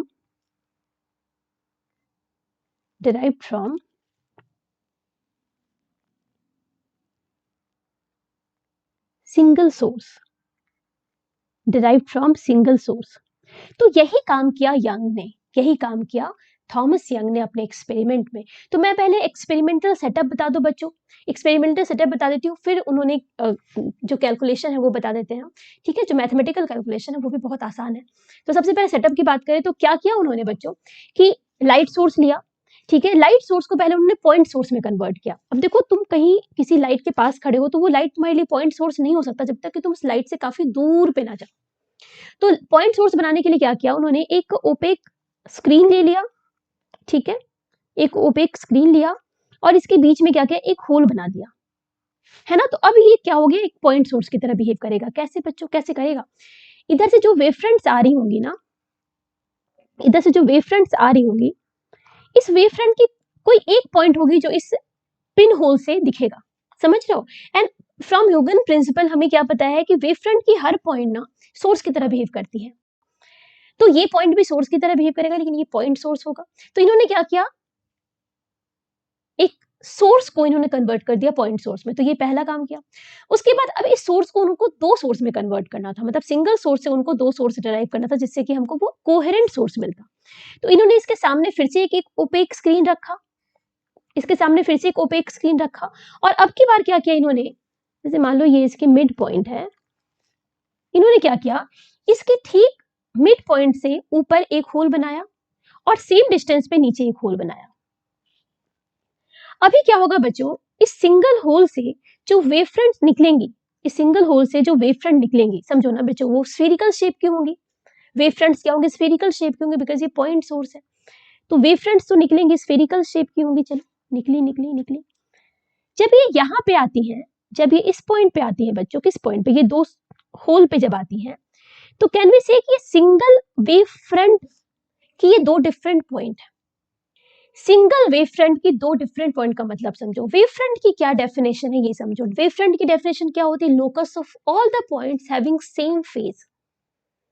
तो अगर सेम वेव फ्रंट की दो डिफरेंट पॉइंट होंगी तो क्या इनकी फेज सेम होंगी, तो क्या फेज डिफरेंस जीरो होगा बच्चों। हुआ क्या, फेज डिफरेंस जीरो हुआ क्या। फेज डिफरेंस जीरो होने का मतलब भाई वही हमें तो चाहिए था, कोहेरेंट सोर्स की बात करनी थी हमें, नहीं क्या। तो यहाँ पे फ्रीक्वेंसी भी सेम है, फेज डिफरेंस भी जीरो है।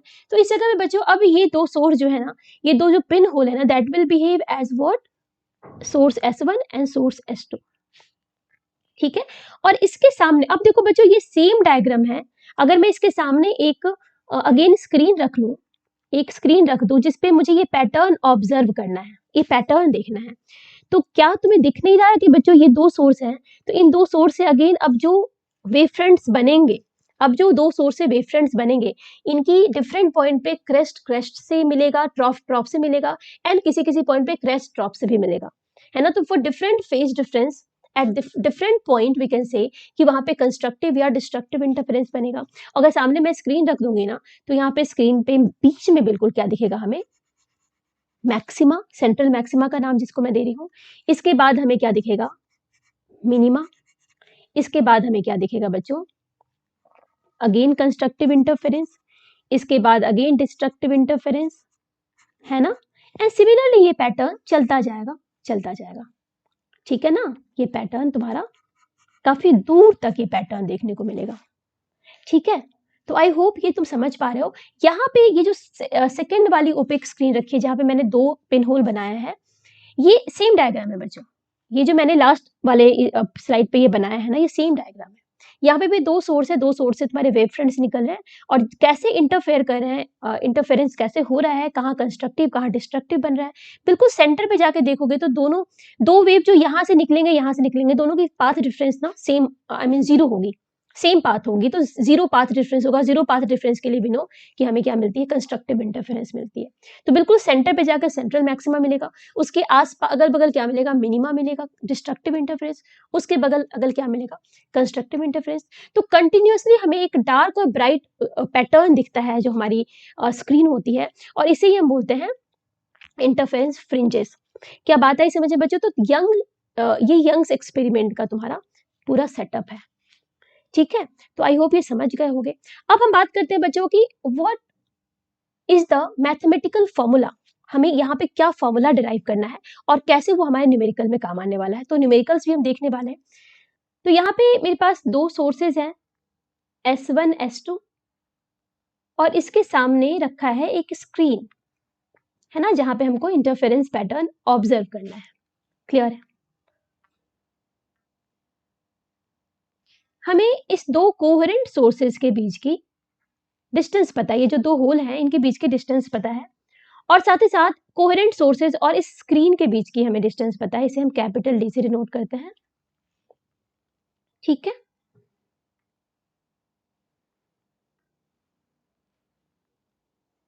ये हो गई तुम्हारी सेंटर पॉइंट, बिल्कुल जहां पे सेंट्रल मैक्सिमा मिलती है हमें। एंड सपोज स्क्रीन पे कोई पॉइंट है P, पॉइंट P है, हमें अगर इस पॉइंट P की इसके बिल्कुल सेंटर से अगर डिस्टेंस देखे तो सपोज ये डिस्टेंस है y, ठीक है, ठीक है बच्चों।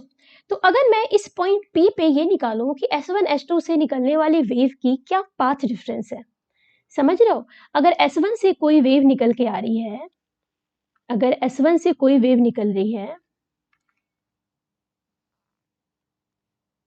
ठीक है, और S2 से निकलने वाली वेव P पॉइंट पे आती है, अगर मुझे इन दो वेव की पाथ डिफरेंस का पता लग जाए, है ना, मैथमेटिकली, तो मेरे पास जो रिलेशन आएगा बच्चे वो पाथ डिफरेंस और इस y में आएगा।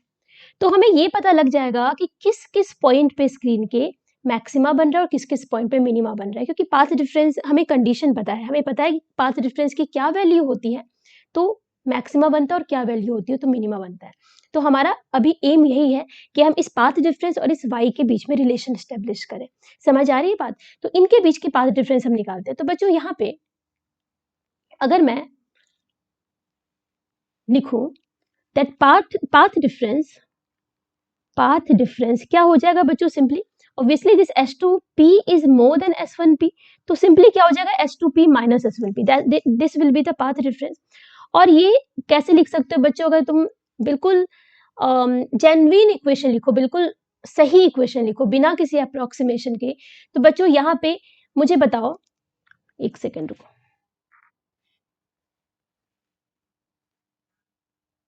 बिल्कुल ज्योमेट्री से समझोगे तुम।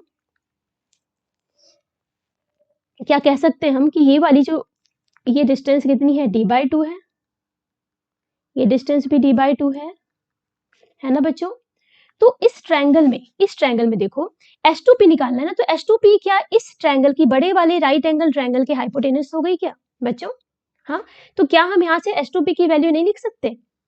हाँ, क्या लिख सकते हैं बच्चों, d² प्लस, और ये परपेंडिकुलर क्या हो गई, y plus d/2, y plus d/2 का square root under minus S1P, क्या लिख सकते हैं बच्चे, इस छोटे वाले ट्रायंगल में देखो ये राइट एंगल ट्रायंगल है, S1P will be the hypotenuse of this triangle. तो यहाँ पे परपेंडिकुलर क्या है भाई, ये पूरी डिस्टेंस y है सेंटर से, और सेंटर से ये वाली डिस्टेंस d/2 है, तो क्या कह सकते हैं y माइनस d/2, और ये बेस क्या है, कैपिटल D, तो we can write d² plus y minus d/2 का स्क्वायर।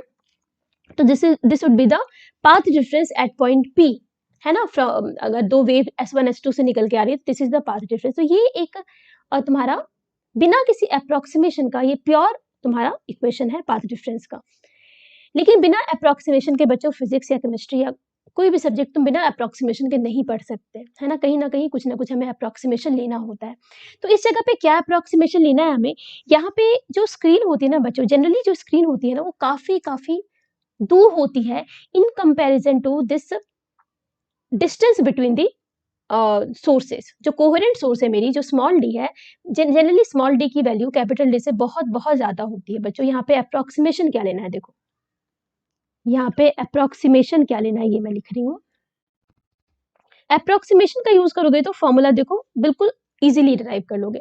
अप्रोक्सीमेशन हमें क्या लेना है कि this D is very very less than capital D.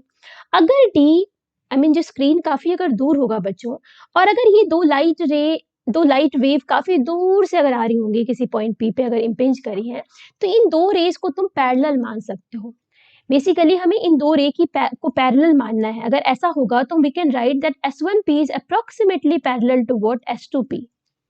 अगर ये पैरेलल होगा ना बच्चों, तो इनकी पाथ डिफरेंस निकालना आसान हो जाएगा हमारे लिए। कैसे समझते हैं, देखो अगर ये दो रे हैं, अगर ये आपस में देखो पैरेलल है, आपस में बच्चों पैरेलल है ना, अगर इधर कहीं स्क्रीन है मान लो काफी दूर जा रहा है, तो इनके पाथ डिफरेंस पता है क्या होगी बच्चों, तुम S1 से क्या करोगे ना, एक परपेंडिकुलर ड्रॉप करोगे, so this will be the path difference, simply this will be the path difference. अगर ये पैरेलल होंगे तो वी कैन से कि जो एंगल बना रहे हैं ये हॉरिजॉन्टल से, क्या ये सेम एंगल बना रहे होंगे, है ना। अगर ये एंगल होगा थीटा, तो कैन वी से कि ये एंगल भी थीटा होगा बच्चों। ये वाली डिस्टेंस डी पता है, ये थीटा है और ये परपेंडिकुलर है, तो मुझे बताओ ना बच्चों, इस ट्रायंगल में डी क्या हाइपोटेनस हो गया। अरे बच्चों इस छोटे वाले ट्रायंगल को देखो ना, इस छोटे वाले ट्रायंगल को देखो ना, यहाँ छोटे वाले ट्रायंगल को, इस छोटे वाले ट्रायंगल को देखो बच्चों, मुझे बताओ क्या हम लिख सकते हैं this sine theta equals the perpendicular by hypotenuse. फिर साइन थीटा क्या लिख सकते हैं, परपेंडिकुलर बाय हाइपोटेनस। तो ये जो परपेंडिकुलर है यही तो पाथ डिफरेंस है बच्चों, यही तो है पाथ डिफरेंस जो हमें निकालना है।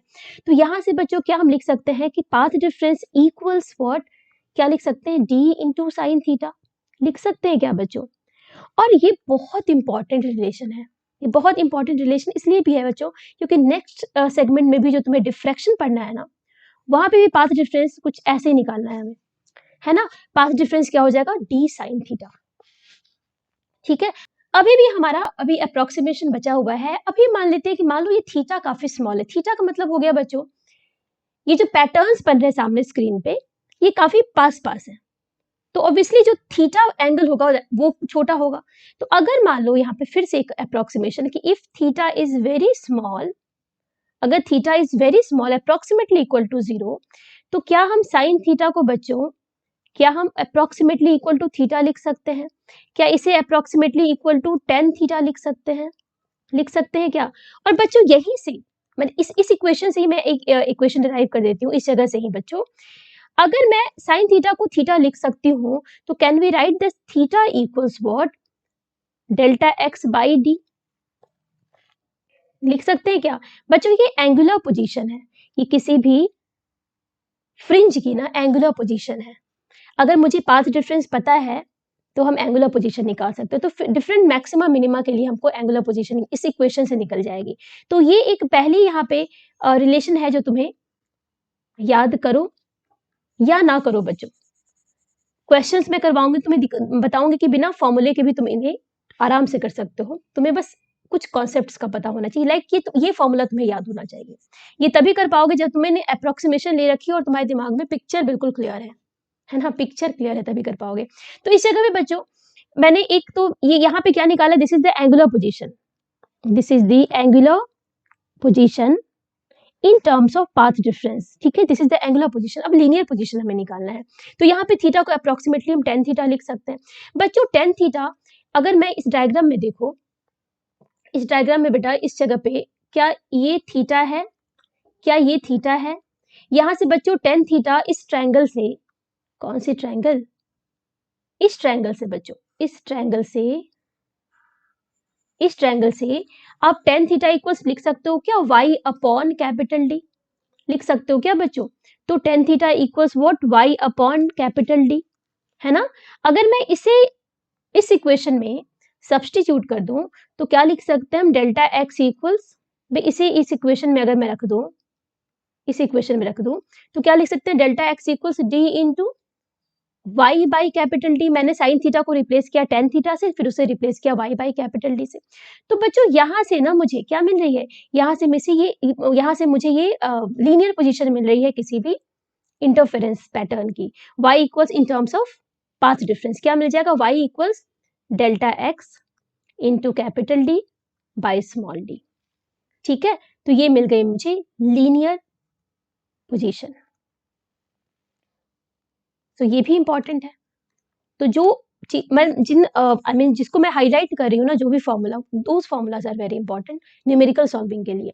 ठीक है, तो this is what, this is linear position. ठीक है बच्चों, अब different value of path difference के लिए हम देख सकते हैं कि मैक्सिमा या मिनिमा की पोजीशन अपने सेंटर से कितने दूरी पे होगी। तो ये फॉर्मूला दिमाग में रखो। चलो नेक्स्ट स्लाइड पे चलते हैं बच्चों और मैक्सिमा मिनिमा की बात करते हैं। हमने अभी भी क्या डिराइव किया कि जो लीनियर पोजीशन है that is equal to capital D by small D, capital D by small D. Linear position equals path difference into capital D by small D, ये हमने देखा बच्चों। ठीक है, यहां से अगर मैं मैक्सिमा पहले मैं मैक्सिमा की बात करती हूँ। बताओ मैक्सिमा के लिए,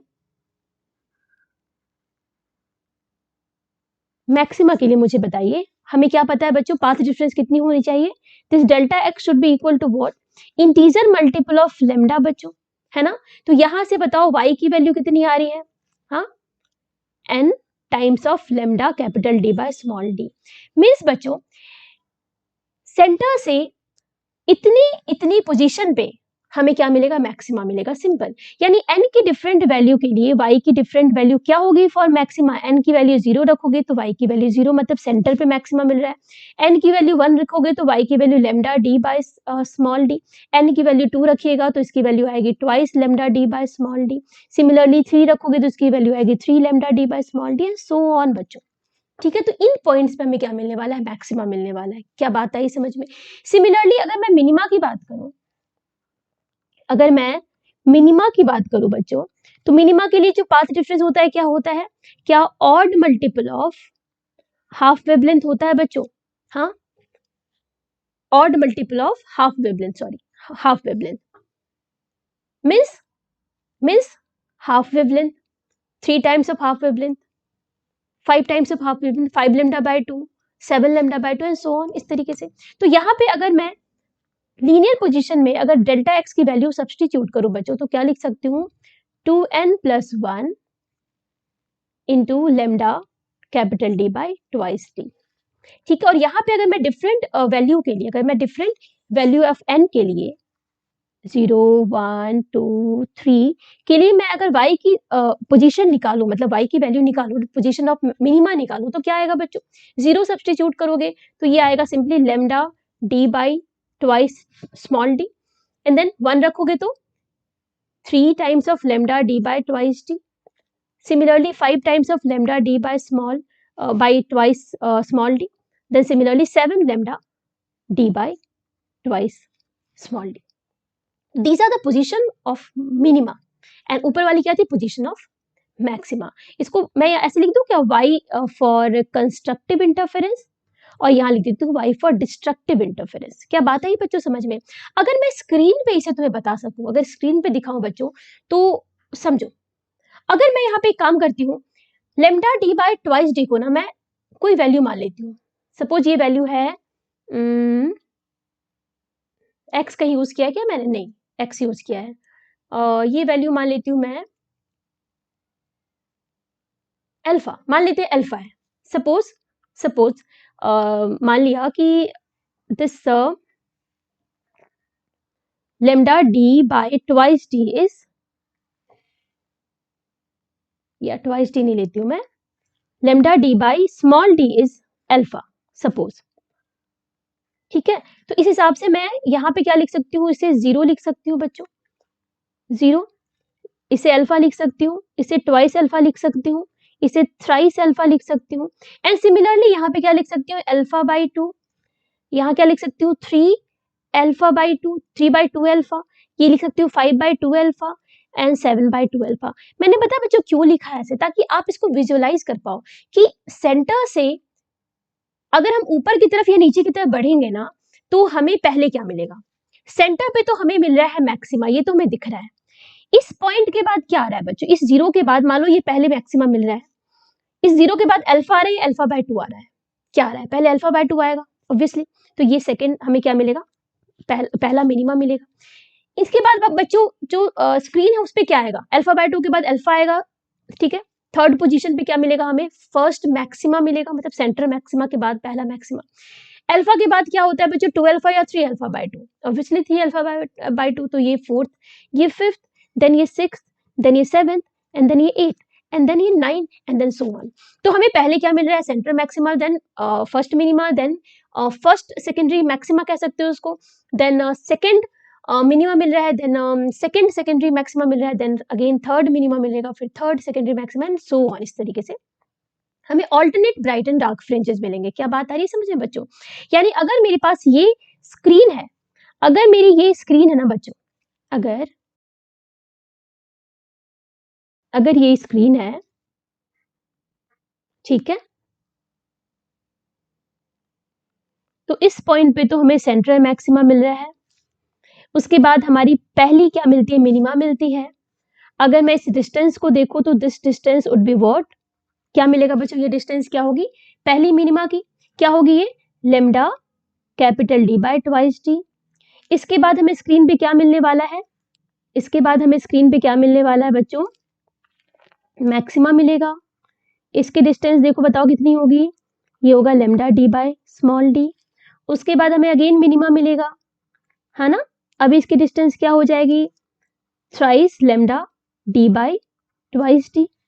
इसके बाद फिर से हमें मैक्सिमा मिलने वाला है, इसकी डिस्टेंस क्या होगी, क्या होगी बच्चों, twice lambda D by small D. सही क्या, एंड सो ऑन बच्चों। तो यहाँ पे आपको दिख रहा है डिफरेंट पोजीशन पे हमें मैक्सिमा मिनिमा मिल रहा है। और बच्चों इतना कुछ मैंने तुम्हें बताया, लेकिन तुम सच में अगर सब कुछ ब्रॉड लेवल से देखो ना तो है कुछ नहीं, कॉन्सेप्ट कुछ भी नहीं है ना, बस पाथ डिफरेंस का यहाँ खेल है। तो फॉर्मूला भी तुम्हें याद अगर करना है ना बच्चों, तो एक दो फॉर्मूला याद रखना, ठीक है। यंग्स एक्सपेरिमेंट का जो मैथमेटिकली मैंने डिराइव किया अप्रोक्सीमेशन से, आप ये वाला फॉर्मूला याद रख सकते हो, ये वाला फॉर्मूला याद रख सकते हो, और मैक्सिमा मिनिमा की जो कंडीशन है वो याद रखो। अब नेक्स्ट टॉपिक है तुम्हारा फ्रिंज विड्थ क्या होता है। देखो फ्रिंज विड्थ होता है बच्चों दो मैक्सिमा या दो मिनिमा के बीच की डिस्टेंस को फ्रिंज विड्थ कहते हैं। मतलब यहाँ पे अगर दो कंसेक्यूटिव मैक्सिमा की बात करें, this is the distance between two consecutive maxima, तो यहाँ पे इनके बीच की डिस्टेंस कितनी हो जाएगी, lambda D by small D. या फिर दो कंसेक्यूटिव मिनिमा की बात करें तो इनके बीच की जो डिस्टेंस होगी ना बेटा क्या होगी, क्या होगी, अगेन ये क्या होगी, lambda D by small D होगी। तो this is the fringe width, जिसको हम बीटा से डिनोट करते हैं बच्चों, बीटा से डिनोट करते हैं, ठीक है ना।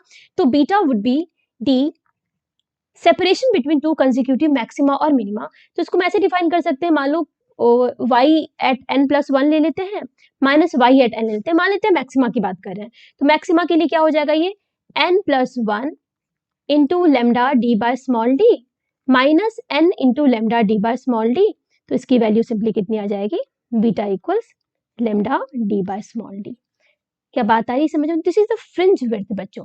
अगर यहाँ पे क्वेश्चन एंगुलर फ्रिंज विड्थ से भी आता है, तो एंगुलर फ्रिंज विड्थ को हम डिफाइन करते हैं बीटा एंड थीटा, मतलब ये एंगुलर फ्रिंज विड्थ हो गया। तो यहाँ पे ये हो जाता है बच्चों बीटा यानी angular fringe width divided by capital D. Geometry से तुम देख सकते हो टेन थीटा इक्वल्स तुम लिख सकते हो this linear distance divided by this linear distance, समझ रहे हो। तो यहाँ पे हम लिख सकते हैं इसे ऐसे, इस जगह से तुम एंगुलर फ्रिंज विड्थ भी डिफाइन कर सकते हो बच्चों। तो दिस वुड बी सिंपली, जो एंगुलर फ्रिंज विड्थ हो जाएगा that is simply equal to what, lambda by D, ठीक है। तो ये फ्रिंज विड्थ का फॉर्मूला हो गया बच्चों, क्लियर है। अब जितने भी मैंने कॉन्सेप्ट तुम्हें दिए हैं और जितने भी फॉर्मूला दिया है बच्चों, इससे कोई भी ऐसा क्वेश्चन नहीं है जो तुमसे सॉल्व नहीं होने वाला, ठीक है। चलो एक छोटी सी बात बच्चों और समझ लेते हैं कि अगर कोहेरेंट सोर्स मेरी पिन होल होती है तो उसके लिए शेप कैसा होता है पैटर्न का, और अगर वो लाइन सोर्स होती है यानी स्लिट होता है हमारा, तो फिर उसके लिए पैटर्न कैसी होती है। मतलब देखो double Young's double slit experiment है ना बच्चों, स्लिट है वहां पे, पिन होल नहीं है ना।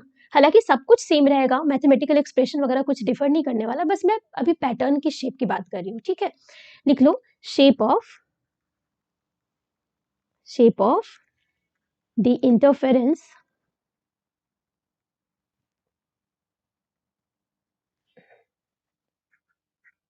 सबसे पहले हम बात करते हैं कि if we have two pin holes, दो पिन होल्स होंगे तो कैसे। तो यहाँ पे एक स्क्रीन है, एक ओपेक स्क्रीन हमने लिया जिसमें दो पिन होल्स बना दिए और इसके सामने की स्क्रीन रख दी।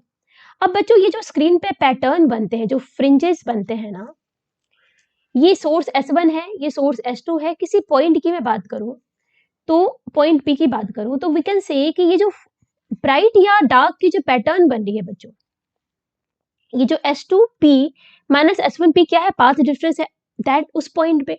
तो अगर ब्राइट पैटर्न बनेगा तो इस पाथ डिफरेंस की वैल्यू कुछ होगी, या डार्क बनेगा तो कुछ वैल्यू होगी, लेकिन ये वैल्यू क्या होगी, कांस्टेंट होगी, उस पर्टिकुलर शेप के लिए वो वैल्यू कांस्टेंट होगी। तो locus of all the points we can say कि जो कांस्टेंट जिसकी जहां पे तुम्हारे S2P माइनस S1P की वैल्यू कांस्टेंट होगी वो फ्रिंज की शेप बना रही होगी। तो इस पर्टिकुलर केस के लिए ना ये जो फ्रिंज की शेप होती है दिस इज हाइपरबोला, क्या होती है, हाइपरबोला शेप की होती है, हाइपरबोला शेप की होती है, ठीक है ना। यहाँ पे कैसी बनती है फ्रिंज, ये मान लो तुम्हारी मिड पोर्शन है, जहां मिडिल पोर्शन है जहां पे सेंट्रल मैक्सिमा बन रहा होगा, ये तुम्हारी फर्स्ट मैक्सिमा है, ये सेकेंड मैक्सिमा, ये थर्ड मैक्सिमा, ये फोर्थ मैक्सिमा, सो ऑन, इस तरीके से, ठीक है। और इनके बीच में क्या बन रहा होगा, मिनिमा बन रहा होगा। ठीक है बच्चों, तो ये हाइपरबोला शेप की होती है, क्लियर है? आ जाओ। अच्छा, यहाँ पे बच्चों जो तुम्हारी वेव फ्रंट्स निकल रही हैं S1 S2 से, क्या ये स्फेरिकल शेप की निकल रही हैं? ऑब्वियसली जो वेव फ्रंट्स होंगे वो क्या होंगे, स्फेरिकल शेप के होंगे बच्चों, कोई दिक्कत तो नहीं यहाँ पे। सेकंड केस की बात करें, लिख लूं क्या यहाँ पे, लिख लो spherical wave fronts, these are spherical. Okay, next देख लेते हैं कि if we have two slits, Young's double slit experiment बच्चों, उन्होंने स्लिट डाल के तब एक्सपेरिमेंट किया था। तो इस जगह पे जो मेरी ओपेक स्क्रीन है ना, इस पे तुमने स्लिट डाल दिया।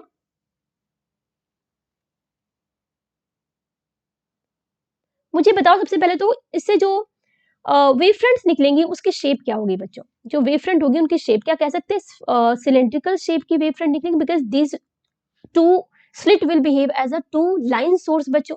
और लाइन सोर्स के लिए जो वेव फ्रंट्स होती है, कैन वी से कि वो सिलेंड्रिकल शेप की होती है ना?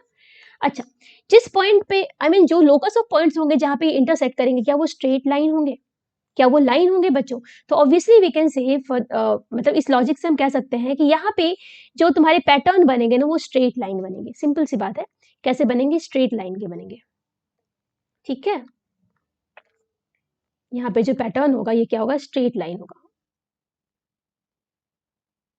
आई होप समझ पा रहे हो आप बच्चों, this will be straight lines. ठीक है, और यहाँ पे जो वेव फ्रंट बन रहा है, दो सोर्स से जो वेव फ्रंट्स निकल रहे हैं, these are cylindrical in shape, cylindrical wave front. ठीक है बच्चों, तो ये था shape of interference pattern for different sources, चाहे पिन होल हो या स्लिट हो। अब एक छोटी सी टॉपिक बच्चों देख लेते हैं, छोटा सा कॉन्सेप्ट समझ लेते हैं कि अभी तक जो हमने सोर्सेज लिया था वो क्या था? कोहेरेंट सोर्स लिया था, क्योंकि हमें अगर किसी स्क्रीन पे एक स्टेबल इंटरफेरेंस पैटर्न देखनी है तो ये मस्ट है कि हमारी सोर्सेज क्या होनी चाहिए? कोहेरेंट होनी चाहिए। अभी जो फॉर्मूला हमने डिराइव किया बच्चों पोजीशन ऑफ मैक्सिमा या मिनिमा के लिए, तो उसमें देखना एक टर्म है लैम्डा का, वेवलेंथ का, यानी सोर्स की वेवलेंथ भी बहुत इंपॉर्टेंट है कि अब किस पोजीशन पे हमें मैक्सिमा मिल रहा है, किस पोजीशन पे मिनिमा मिल रहा है। ठीक है, तुम इमेजिन करो बच्चों कि अगर व्हाइट लाइट हमने ले लिया तो क्या होगा? क्योंकि व्हाइट लाइट में बहुत सारे कलर्स होते हैं, डिफरेंट कलर की वेवलेंथ डिफरेंट होती है। अगर डिफरेंट वेवलेंथ होते हैं तो क्या कह सकते हैं कि डिफरेंट वेवलेंथ के लिए position of maxima, position of minima different होगा बच्चों। समझ रहे हो? डिफरेंट कलर के लिए position of maxima, position of minima, यानी किसी पोजीशन पे कोई कलर एब्सेंट होगा, उसके अलावा सारे सारे कलर प्रेजेंट होंगे, और किसी पोजीशन पे किसी पर्टिकुलर कलर के लिए मैक्सिमा बन रहा होगा। तो अगर हमें बहुत अच्छी सी पैटर्न देखनी है ना, इंटरफेरेंस पैटर्न, तो ये जरूरी है कि हमारी जो सोर्स हो ना उसमें सिंगल फ्रीक्वेंसी हो। अगर बहुत सारी फ्रीक्वेंसीज होंगी तो वहां खिचड़ी पक जाएगी, मतलब अच्छी सी पैटर्न हमें देखने को नहीं मिलेगी। तो ऐसी सोर्स जिसमें कि सिंगल फ्रीक्वेंसी होती है, सिंगल वेवलेंथ होता है, उसे हम बोलते हैं मोनोक्रोमेटिक सोर्स। तो अच्छी पैटर्न के लिए रिक्वायर्ड है कि कोहेरेंट सोर्स होनी चाहिए और हमें मोनोक्रोमेटिक सोर्स होनी चाहिए। लेकिन फिर भी बच्चों क्वेश्चन तो बन सकता है ना कि अगर मैं यंग्स डबल स्लिट एक्सपेरिमेंट में व्हाइट लाइट ले लूं एज अ सोर्स तो क्या होगा? तो इसलिए देख लेते हैं बच्चों, देखो white light in Young's double slit experiment क्या होगा बच्चों? हमने क्या देखा कि जो पाथ डिफरेंस होती है ना, जो पाथ डिफरेंस होती है S2P माइनस S1P, जो पाथ डिफरेंस होती है, ये S2 सोर्स था, ये S1 था, यहाँ पे कहीं स्क्रीन पे P पॉइंट है, तो पाथ डिफरेंस क्या होगी? इन दोनों लेंथ की सब्ट्रैक्शन लेंगे तो पाथ डिफरेंस। ठीक है, अगर मैं सेंटर की बात करूं बच्चों, बिल्कुल सेंटर की, अगर पाथ डिफरेंस 0 होगा, ठीक है, तो सेंटर पे हम देख सकते हैं कि सारी की सारी जो डिफरेंट कलर्स होंगी, भाई सारे कलर्स चाहे वेवलेंथ कुछ भी हो, वहां वेवलेंथ से मतलब नहीं है, क्योंकि सेम पाथ ट्रेवल कर रही है दो डिफरेंट वेव, तो पाथ डिफरेंस 0 होगा इररिस्पेक्टिव ऑफ द वेवलेंथ। तो हम कह सकते हैं कि सेंटर पे ना, सेंटर पे हमें क्या मिलना है? मैक्सिमा मिलना है। सेंटर पे क्या मिलना है? हमें मैक्सिमा मिलना है। तो अगर व्हाइट लाइट रहेगी यंग्स डबल स्लिट एक्सपेरिमेंट में, तो सेंटर पे तो हमें मैक्सिमा मिलेगा, मतलब वहां पे इंटेंसिटी बिल्कुल अच्छी खासी इंटेंसिटी, मतलब वह ब्राइट पैटर्न दिखेगा सेंटर पे।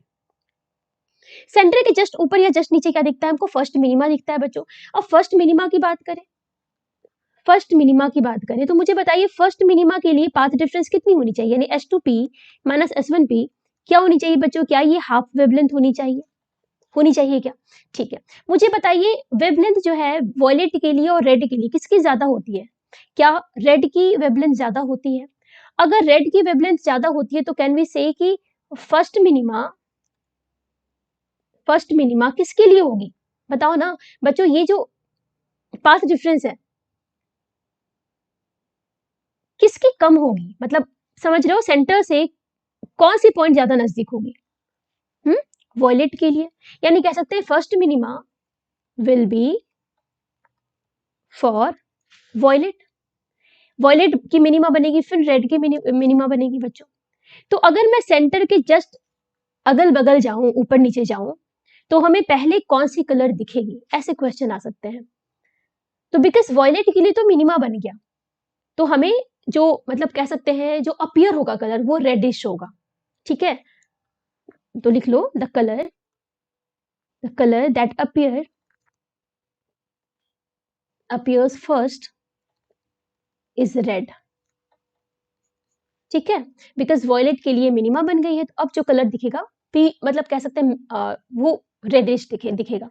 क्या बात है समझ में बच्चों, बस इतना ही है, बहुत कुछ मैंने तुम्हें पढ़ा दिया है और इसके बाहर कोई क्वेश्चन तुमसे नहीं आने वाला, ठीक है। चलो कुछ क्वेश्चन देख लेते हैं बच्चों। फर्स्ट क्वेश्चन है, two slits are made 1 millimetre apart and the screen is placed 1 metre away. देखो दो स्लिट है जिसके बीच की डिस्टेंस दे रखी है 1 मिलीमीटर, दैट इज 10⁻³ कह सकते हैं, एंड जो स्क्रीन है ना वो 1 मीटर की दूरी पे है। What is the fringe separation when blue-green light of wavelength? देखो wavelength is important. It is given as 500 nanometre. अब कोई कलर है जिसकी वेवलेंथ इतनी है, तो हमें बताना फ्रिंज सेपरेशन क्या है बच्चों। ये क्वेश्चन ना फ्रिंज विड्थ का क्वेश्चन है। हमने भी देखा कि फ्रिंज विड्थ का जो फॉर्मूला है that is equal to lambda capital D by small D, है ना। तो ये फॉर्मूला अगर तुम्हें याद होगा तो तुम इस क्वेश्चन को कर लोगे। यहाँ पे फ्रिंज विड्थ इक्वल्स क्या कह सकते हैं, 500 नैनोमीटर, दैट इज 1/10⁻³ - 6, ये आ जाएगा 5 into 10⁻⁴ means 0.5 millimetre. This would be the answer, ठीक है, ओके। चलो नेक्स्ट क्वेश्चन देखें। In a double slit experiment using light of wavelength 600 nanometre the angle of width of fringe, देखो एंगल ऑफ विड्थ दिया हुआ है फ्रिंज का, means angle of fringe width दे रखा है यहाँ पे, बीटा थीटा की वैल्यू कितनी है 0.1 डिग्री है। अगर मैं इस डिग्री को रेडियन में कन्वर्ट करूं, बिकॉज एसआई यूनिट में कन्वर्ट तो करना ही होगा, 0.1 इंटू पाई/180 लिखूं क्या बच्चों, तो ये रेडियन में आ गया हमारा। क्या गिवन है, वेवलेंथ गिवन है ना, नैनोमीटर की। हमें बताना है स्पेसिंग बिटवीन टू स्लिट्स। अब देखो बीटा यानी एंगल ऑफ फ्रिंज विड्थ का हमारा फॉर्मूला क्या था, लेमडा अपॉन स्मॉल डी। तो यहां से क्या हम डी की वैल्यू, स्मॉल डी की वैल्यू निकाल सकते हैं, लेमडा अपॉन बीटा थीटा। तो यहां से बच्चों लेमडा क्या गिवन है 600 nanometre, okay. Angle of fringe width क्या गिवन है 0.1 डिग्री, जिसको मैंने रेडियन में कन्वर्ट किया 3.14 इंटू 180। तो इसे कैलकुलेट कर लो बच्चों, इसे कैलकुलेट कर लो,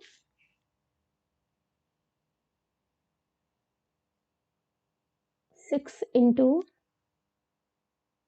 18 बाई 3.14 इंटू 10⁻⁻⁻5, ये लगभग बच्चों आएगा 3 पॉइंट समथिंग इंटू 10⁻⁻⁴ मीटर में। एक बार कंफर्म कर लेना इसे, ठीक है, क्लियर है। नेक्स्ट क्वेश्चन देखते हैं, what will be the effect on interference fringe if red light is replaced by blue light। अब देखो जो इंटरफेरेंस फ्रिंज होती है, फ्रिंज विड्थ होती है बच्चों, वो क्या होती है, lambda into capital D by small D. अब देखो अगर मैं यहाँ पे देखूं तो अगर मेरी सेटअप है, मतलब हमने जो सेटअप तैयार किया है इंटरफेरेंस पैटर्न ऑब्जर्व करने के लिए, अगर वो सेटअप मेरी एज सच है, यानी हम ना डी को चेंज करें ना कैपिटल डी को चेंज करें, अगर ये these are constant, these are fixed, अगर ये फिक्स्ड है तो कैन वी से कि जो मेरी फ्रिंज विड्थ है it is directly proportional to the wavelength बच्चों। हमने क्या करना है, यहाँ पे रेड लाइट को रिप्लेस करना है ब्लू लाइट से। वी नो कि ब्लू लाइट की जो वेवलेंथ होती है ना वो रेड लाइट के वेवलेंथ से कम होती है। अगर ऐसा होगा तो कैन वी से कि ब्लू लाइट के लिए जो फ्रिंज विड्थ होगी ना ब्लू लाइट के लिए वो क्या होगी, रेड लाइट के फ्रिंज विड्थ से कम होगी। यानी अगर हम रेड लाइट को ब्लू लाइट से रिप्लेस करेंगे तो क्या होगा बच्चों, जो फ्रिंज है ना ब्राइट और डार्क की, वो क्या हो जाएगी, पास पास आ जाएंगी, क्योंकि फ्रिंज विड्थ कम जाएगा। तो ये फ्रिंजेस क्या हो जाएंगे, पास पास आ जाएंगे। सिंपल सी बात है। फ्रिंज विड्थ क्या हो रहा है, बेसिकली डिक्रीज हो रहा है। फ्रिंज विड्थ क्या हो रहा है बच्चों, डिक्रीज हो रहा है। और फ्रिंजेस क्या हो जाएंगी, पास पास, these will the fringes will come closer. बात आई समझ में। नेक्स्ट क्वेश्चन देखते हैं, how does the fringe width of interference fringe change when the whole apparatus of Young's experiment is kept in water? अब बच्चों ये भी काफी इंपॉर्टेंट क्वेश्चन है। तुमने apparatus को बिल्कुल नहीं छेड़ा, तुम्हारा कैपिटल डी स्मॉल डी की वैल्यू भी सेम थी, तुमने बस क्या किया, इस apparatus को पानी में रख दिया। अब वाटर में रखने पे क्या क्या चेंज आ सकता है ये समझो। फ्रिंज विड्थ की मैं बात करूं तो it is equal to again lambda capital D by small D, and because apparatus को तुमने बिल्कुल नहीं टेम्पर किया है तो ऑब्वियसली डी और स्मॉल डी की वैल्यू सेम होगी, तो बीटा यहाँ पे क्या होगा, डायरेक्टली प्रोपोर्शनल टू वेवलेंथ होगा। बच्चों अगर मीडियम चेंज होती है ना तो वेवलेंथ चेंज होती है, ये हम जानते हैं, ये हमें पता है। तो अगर मैं पूछूं कि what is the wavelength of light in water, तो बताओ मुझे जितनी वेवलेंथ थी क्या उससे 4/3 फैक्टर कम जाएगी बच्चों। तो अगर मैं यहाँ से लिखूं कि fringe width in water divided by fringe width in air equals क्या हो जाएगा बच्चों, lambda in water by lambda in air. ठीक है ना। तो ये क्या हो गया, lambda in water by lambda in air, क्या ये 3/4 हो गया, है ना। तो कैन वी से कि यहाँ पे जो तुम्हारी फ्रिंज विड्थ वाटर में है ये क्या हो रहा है बच्चों, ये 3/4 है ना, मल्टीप्लाइड बाय फ्रिंज विड्थ जो पहले मेरी थी, है ना। तुम क्या कह सकते हैं कि फ्रिंज विड्थ मेरी डिक्रीज कर रही है बाय 3/4 फैक्टर। क्लियर है बच्चों, है ना। चलो नेक्स्ट क्वेश्चन देखते हैं। Find the intensity at a point on a screen in Young's double slit experiment where the interfering waves of equal intensity have a path difference of this and this. ठीक है। अब बच्चों यहाँ पे path difference given है, हमें net intensity पता है क्या होती है, हमें क्या पता है बच्चों, नेट इंटेंसिटी का फॉर्मूला पता है।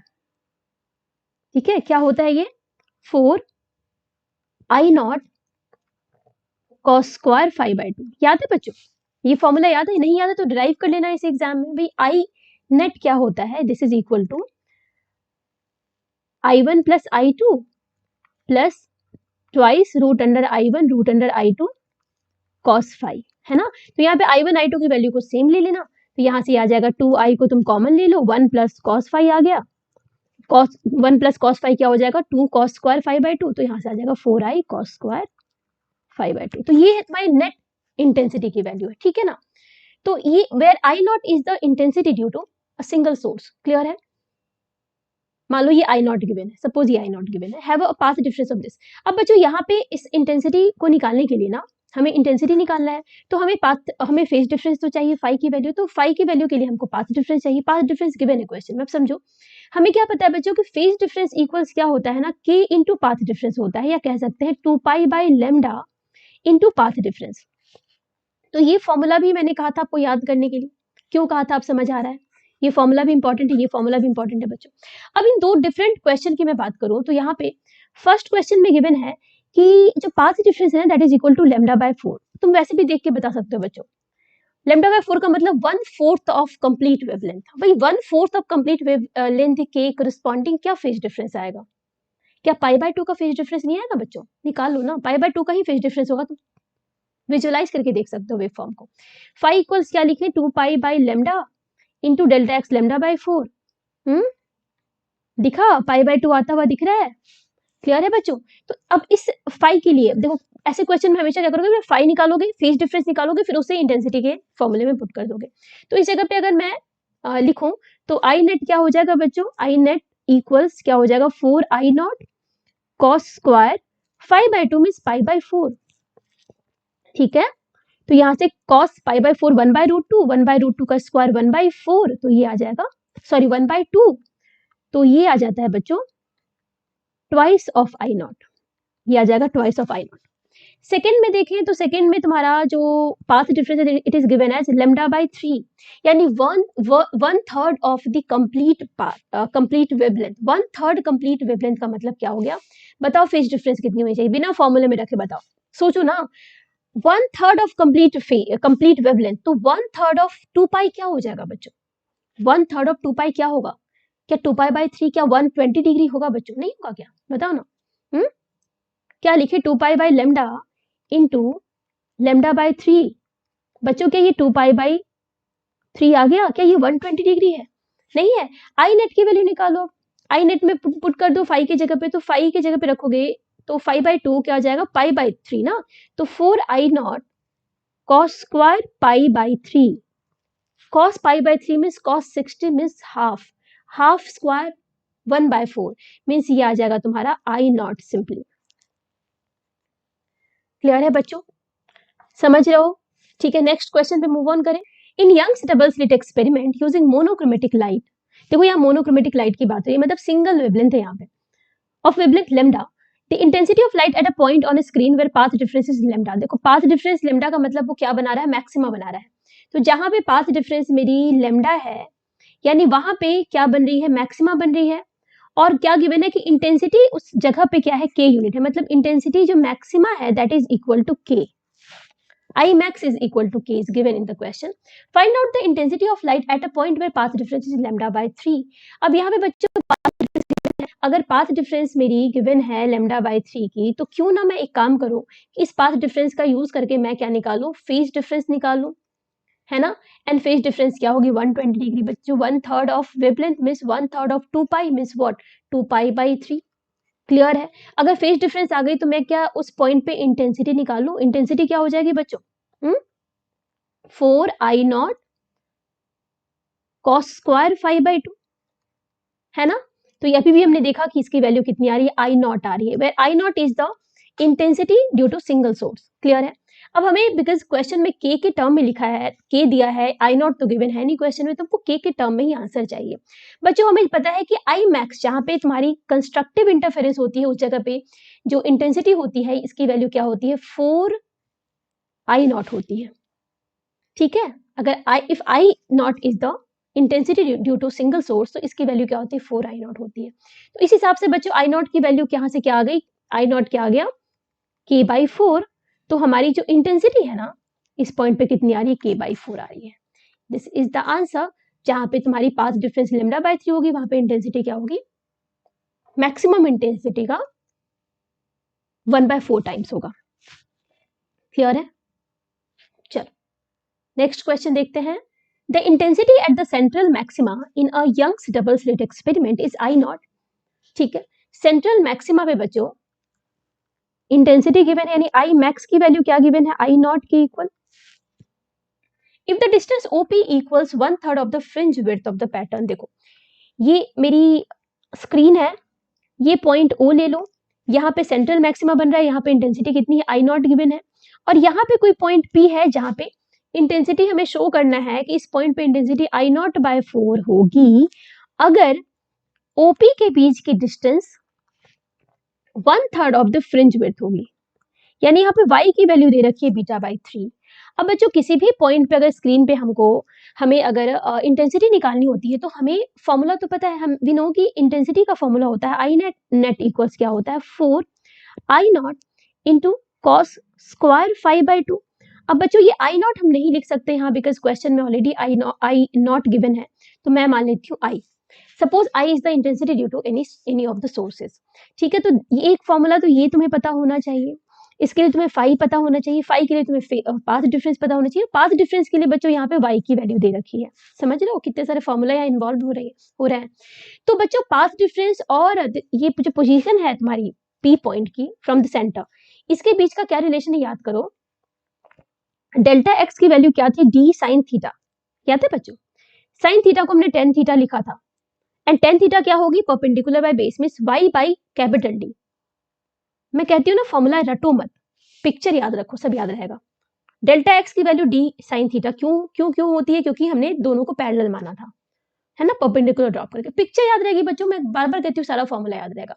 तो this is the relation between y and the path difference. ठीक है, अब यहाँ पे y की वैल्यू पुट करो, y की वैल्यू पुट करने के लिए हमें बीटा की वैल्यू पता होनी चाहिए। तो बीटा क्या होता है? फ्रिंज विड्थ होता है बच्चों। फ्रिंज विड्थ क्या होगा? फ्रिंज विड्थ होगा तुम्हारा, यहाँ से अगर y की वैल्यू चली आई, पाथ डिफरेंस की वैल्यू तुम एक बार लेमडा ले लो, एक बार ट्वाइस लेमडा ले लो, दोनों का डिफरेंस ले लो तो तुम्हें फ्रिंज विड्थ चली आएगी। तो वहां से तुम्हारी फ्रिंज विड्थ का फॉर्मूला क्या चलाता है बच्चों? Lambda capital D by small d। तो यहां से बच्चों हम y मीन्स y का मतलब क्या हुआ? y equals what? Beta by 3, that is this is the value of y। अगर मैं इस वैल्यू को यहाँ पे पुट कर दूं तो हम लिख सकते हैं delta x that is path difference equals what? d by capital D into lambda capital D by 3 small d। D हो गया कैंसिल, ये भी कैंसिल हो गया, तो ये हो गया लेमडा बाई 3। यानी घुमा के इन्होंने बताया है कि जो मेरी पाथ डिफरेंस है is equal to 1/3 of the wavelength. तो यहां से बच्चों जो फेज डिफरेंस आ जाएगी वो क्या आ जाएगी? 2 पाई बाई 3। क्लियर है? तो अगर फेज डिफरेंस आ गई तो मेरी जो नेट इंटेंसिटी है उस पॉइंट पे कितनी आ जाएगी? 4i into cos square 5/2 means pi by 3 that is half का स्क्वायर 4। तो यानी मेरी जो इंटेंसिटी आ रही दैट इज इक्वल टू आई। अब बच्चों ये आई के टर्म में हमको आंसर तो लाना नहीं, हमें तो प्रूव करना I0/4। अब इस आई और I0 में क्या रिलेशन है ये देख लेते हैं।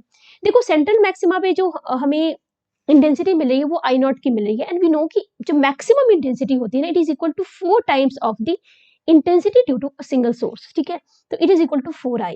तो यहाँ से बच्चों इस जगह से हम आई को क्या लिख सकते हैं? It is equal to I0/4। क्या बात आई समझ में? कोई कंफ्यूजन तो नहीं है? तो ये इस क्वेश्चन में बच्चों सारा फॉर्मूला यूज करना था, है ना। चलो नेक्स्ट क्वेश्चन देखते हैं, and hopefully this would be the last question. In Young's double slit experiment the angular width of a fringe is found to be 0.2 degree. ठीक है, एंगुलर फ्रिंज विड्थ क्या गिवन है? 0.2 डिग्री की given है। ठीक है, means it is equal to lambda by small d। It is given as 0.2 degree. तो मैं इसको क्यों ना रेडियन में कन्वर्ट कर लूं, pi by 180। Okay, on a screen placed 1 metre away means capital D की वैल्यू दे रखी है 1 metre. The wavelength of light used is 600 nanometre means lambda की वैल्यू दे रखी है बच्चों 600 नैनोमीटर।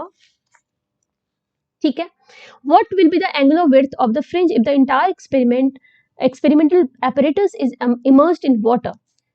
Okay fine. तो यहाँ पे हमें अगेन देखो बच्चों हमें क्या निकालना है? एंगुलर विड्थ निकालना है। देखो जब एंगुलर विड्थ दिया हो ना बच्चों तो यहाँ पे हमारे लिए कैपिटल डी का कोई मतलब नहीं है, कैपिटल डी का कोई मतलब। अच्छा देखो बच्चों ये एंगल है, मान लो ये एंगल है ना।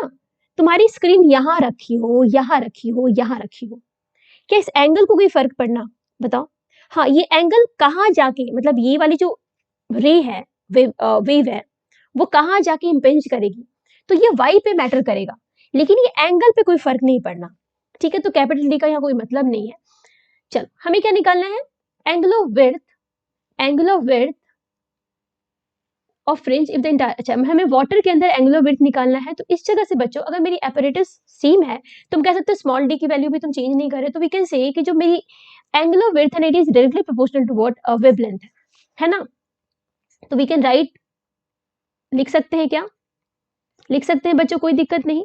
तो यहां से जो मेरी एंगुलर विड्थ आ रही है in water it is equal to the angular width जो पहले थी multiplied with lambda in water by lambda. मुझे बताओ बच्चों अभी भी हमने क्या देखा कि इट इज व्हाट? कितने फैक्टर से डिक्रीज करती है? ये 3/4 फैक्टर से डिक्रीज करती है क्या? तो क्या हम लिख सकते हैं that the angular width in water angular fringe width in water is equal to simply जो मेरी फ्रिंज विड्थ पहले थी भाई डिग्री में ही निकालो क्या 0.2 डिग्री मल्टीप्लाइड विथ व्हाट 3/4 क्या 3/4 बच्चों हाँ तो ये कितनी आ जाएगी ये आ जाएगी 0.15 देख लो एक बार 0.15 डिग्री ठीक है तो आई होप कि क्वेश्चंस समझ आया होगा आपको और सोल्यूशन भी समझ आए होंगे और बच्चों जैसा कि मैंने तुम्हें पहले बताया कि इस सेगमेंट में ना बहुत कम फॉर्मूले हैं जो तुम्हें याद रखने हैं कॉन्सेप्ट इंपॉर्टेंट है और विजुअलाइज कर लोगे तुम डायग्राम को तो कुछ भी नहीं है बच्चों सबसे मतलब मैं बताऊँ 2-3 फ़ॉर्मूला क्या-क्या इंपॉर्टेंट है। एक तो आप ये याद रखो हमेशा कि किस जगह पे कंस्ट्रक्टिव इंटरफेरेंस, किस जगह पे डिस्ट्रक्टिव, यानी मैक्सिमा मिनिमा की फॉर्मेशन कब-कब हो रही है। तो वहाँ पाथ डिफरेंस क्या होगा, फेज डिफरेंस क्या होगा, दैट इज़ इम्पोर्टेंट। उसके बाद बच्चों यंग्स एक्सपेरिमेंट में जो हमने वो वैल्यू निकाली ना y की with respect to the path difference, वो याद होना चाहिए, है ना? एक फ़ॉर्मूला याद करोगे उससे सारा फ़ॉर्मूला याद कर लोगे। और इंटेंसिटी का फ़ॉर्मूला, भई वो तो वेक्टर सम से तुम याद कर सकते हो। एम्पलीट्यूड का निकाला ना, उसके हिसाब से तुम इंटेंसिटी का निकालना। 2-3-4 फ़ॉर्मूला है जो तुम्हारे लिए इम्पोर्टेंट है। अभी फ़िलहाल तुम अच्छे से पढ़ाई करो, अभी एग्ज़ाम में थोड़ा-सा टाइम है। बट मैं कोशिश करूँगी कि एक बार सारा सिलेबस कंप्लीट हो जाए तो मैं शॉर्ट नोट्स पे एक वीडियो बनाऊँगी जिसमें कि सारे इंपॉर्टेंट फ़ॉर्मूले रहेंगे, ठीक है? और फिर तुम्हें सब तब रियलाइज़ होगा कि कितना कम पढ़ना था हमें, कॉन्सेप्ट बस समझना है, बाकी याद बहुत कम करना है। ठीक है बच्चों? तो आई होप कि अच्छे से समझ आया होगा और आप वीडियो के अंत तक बने हो। Thank you so much and पढ़ाई करते रहो। All the very best.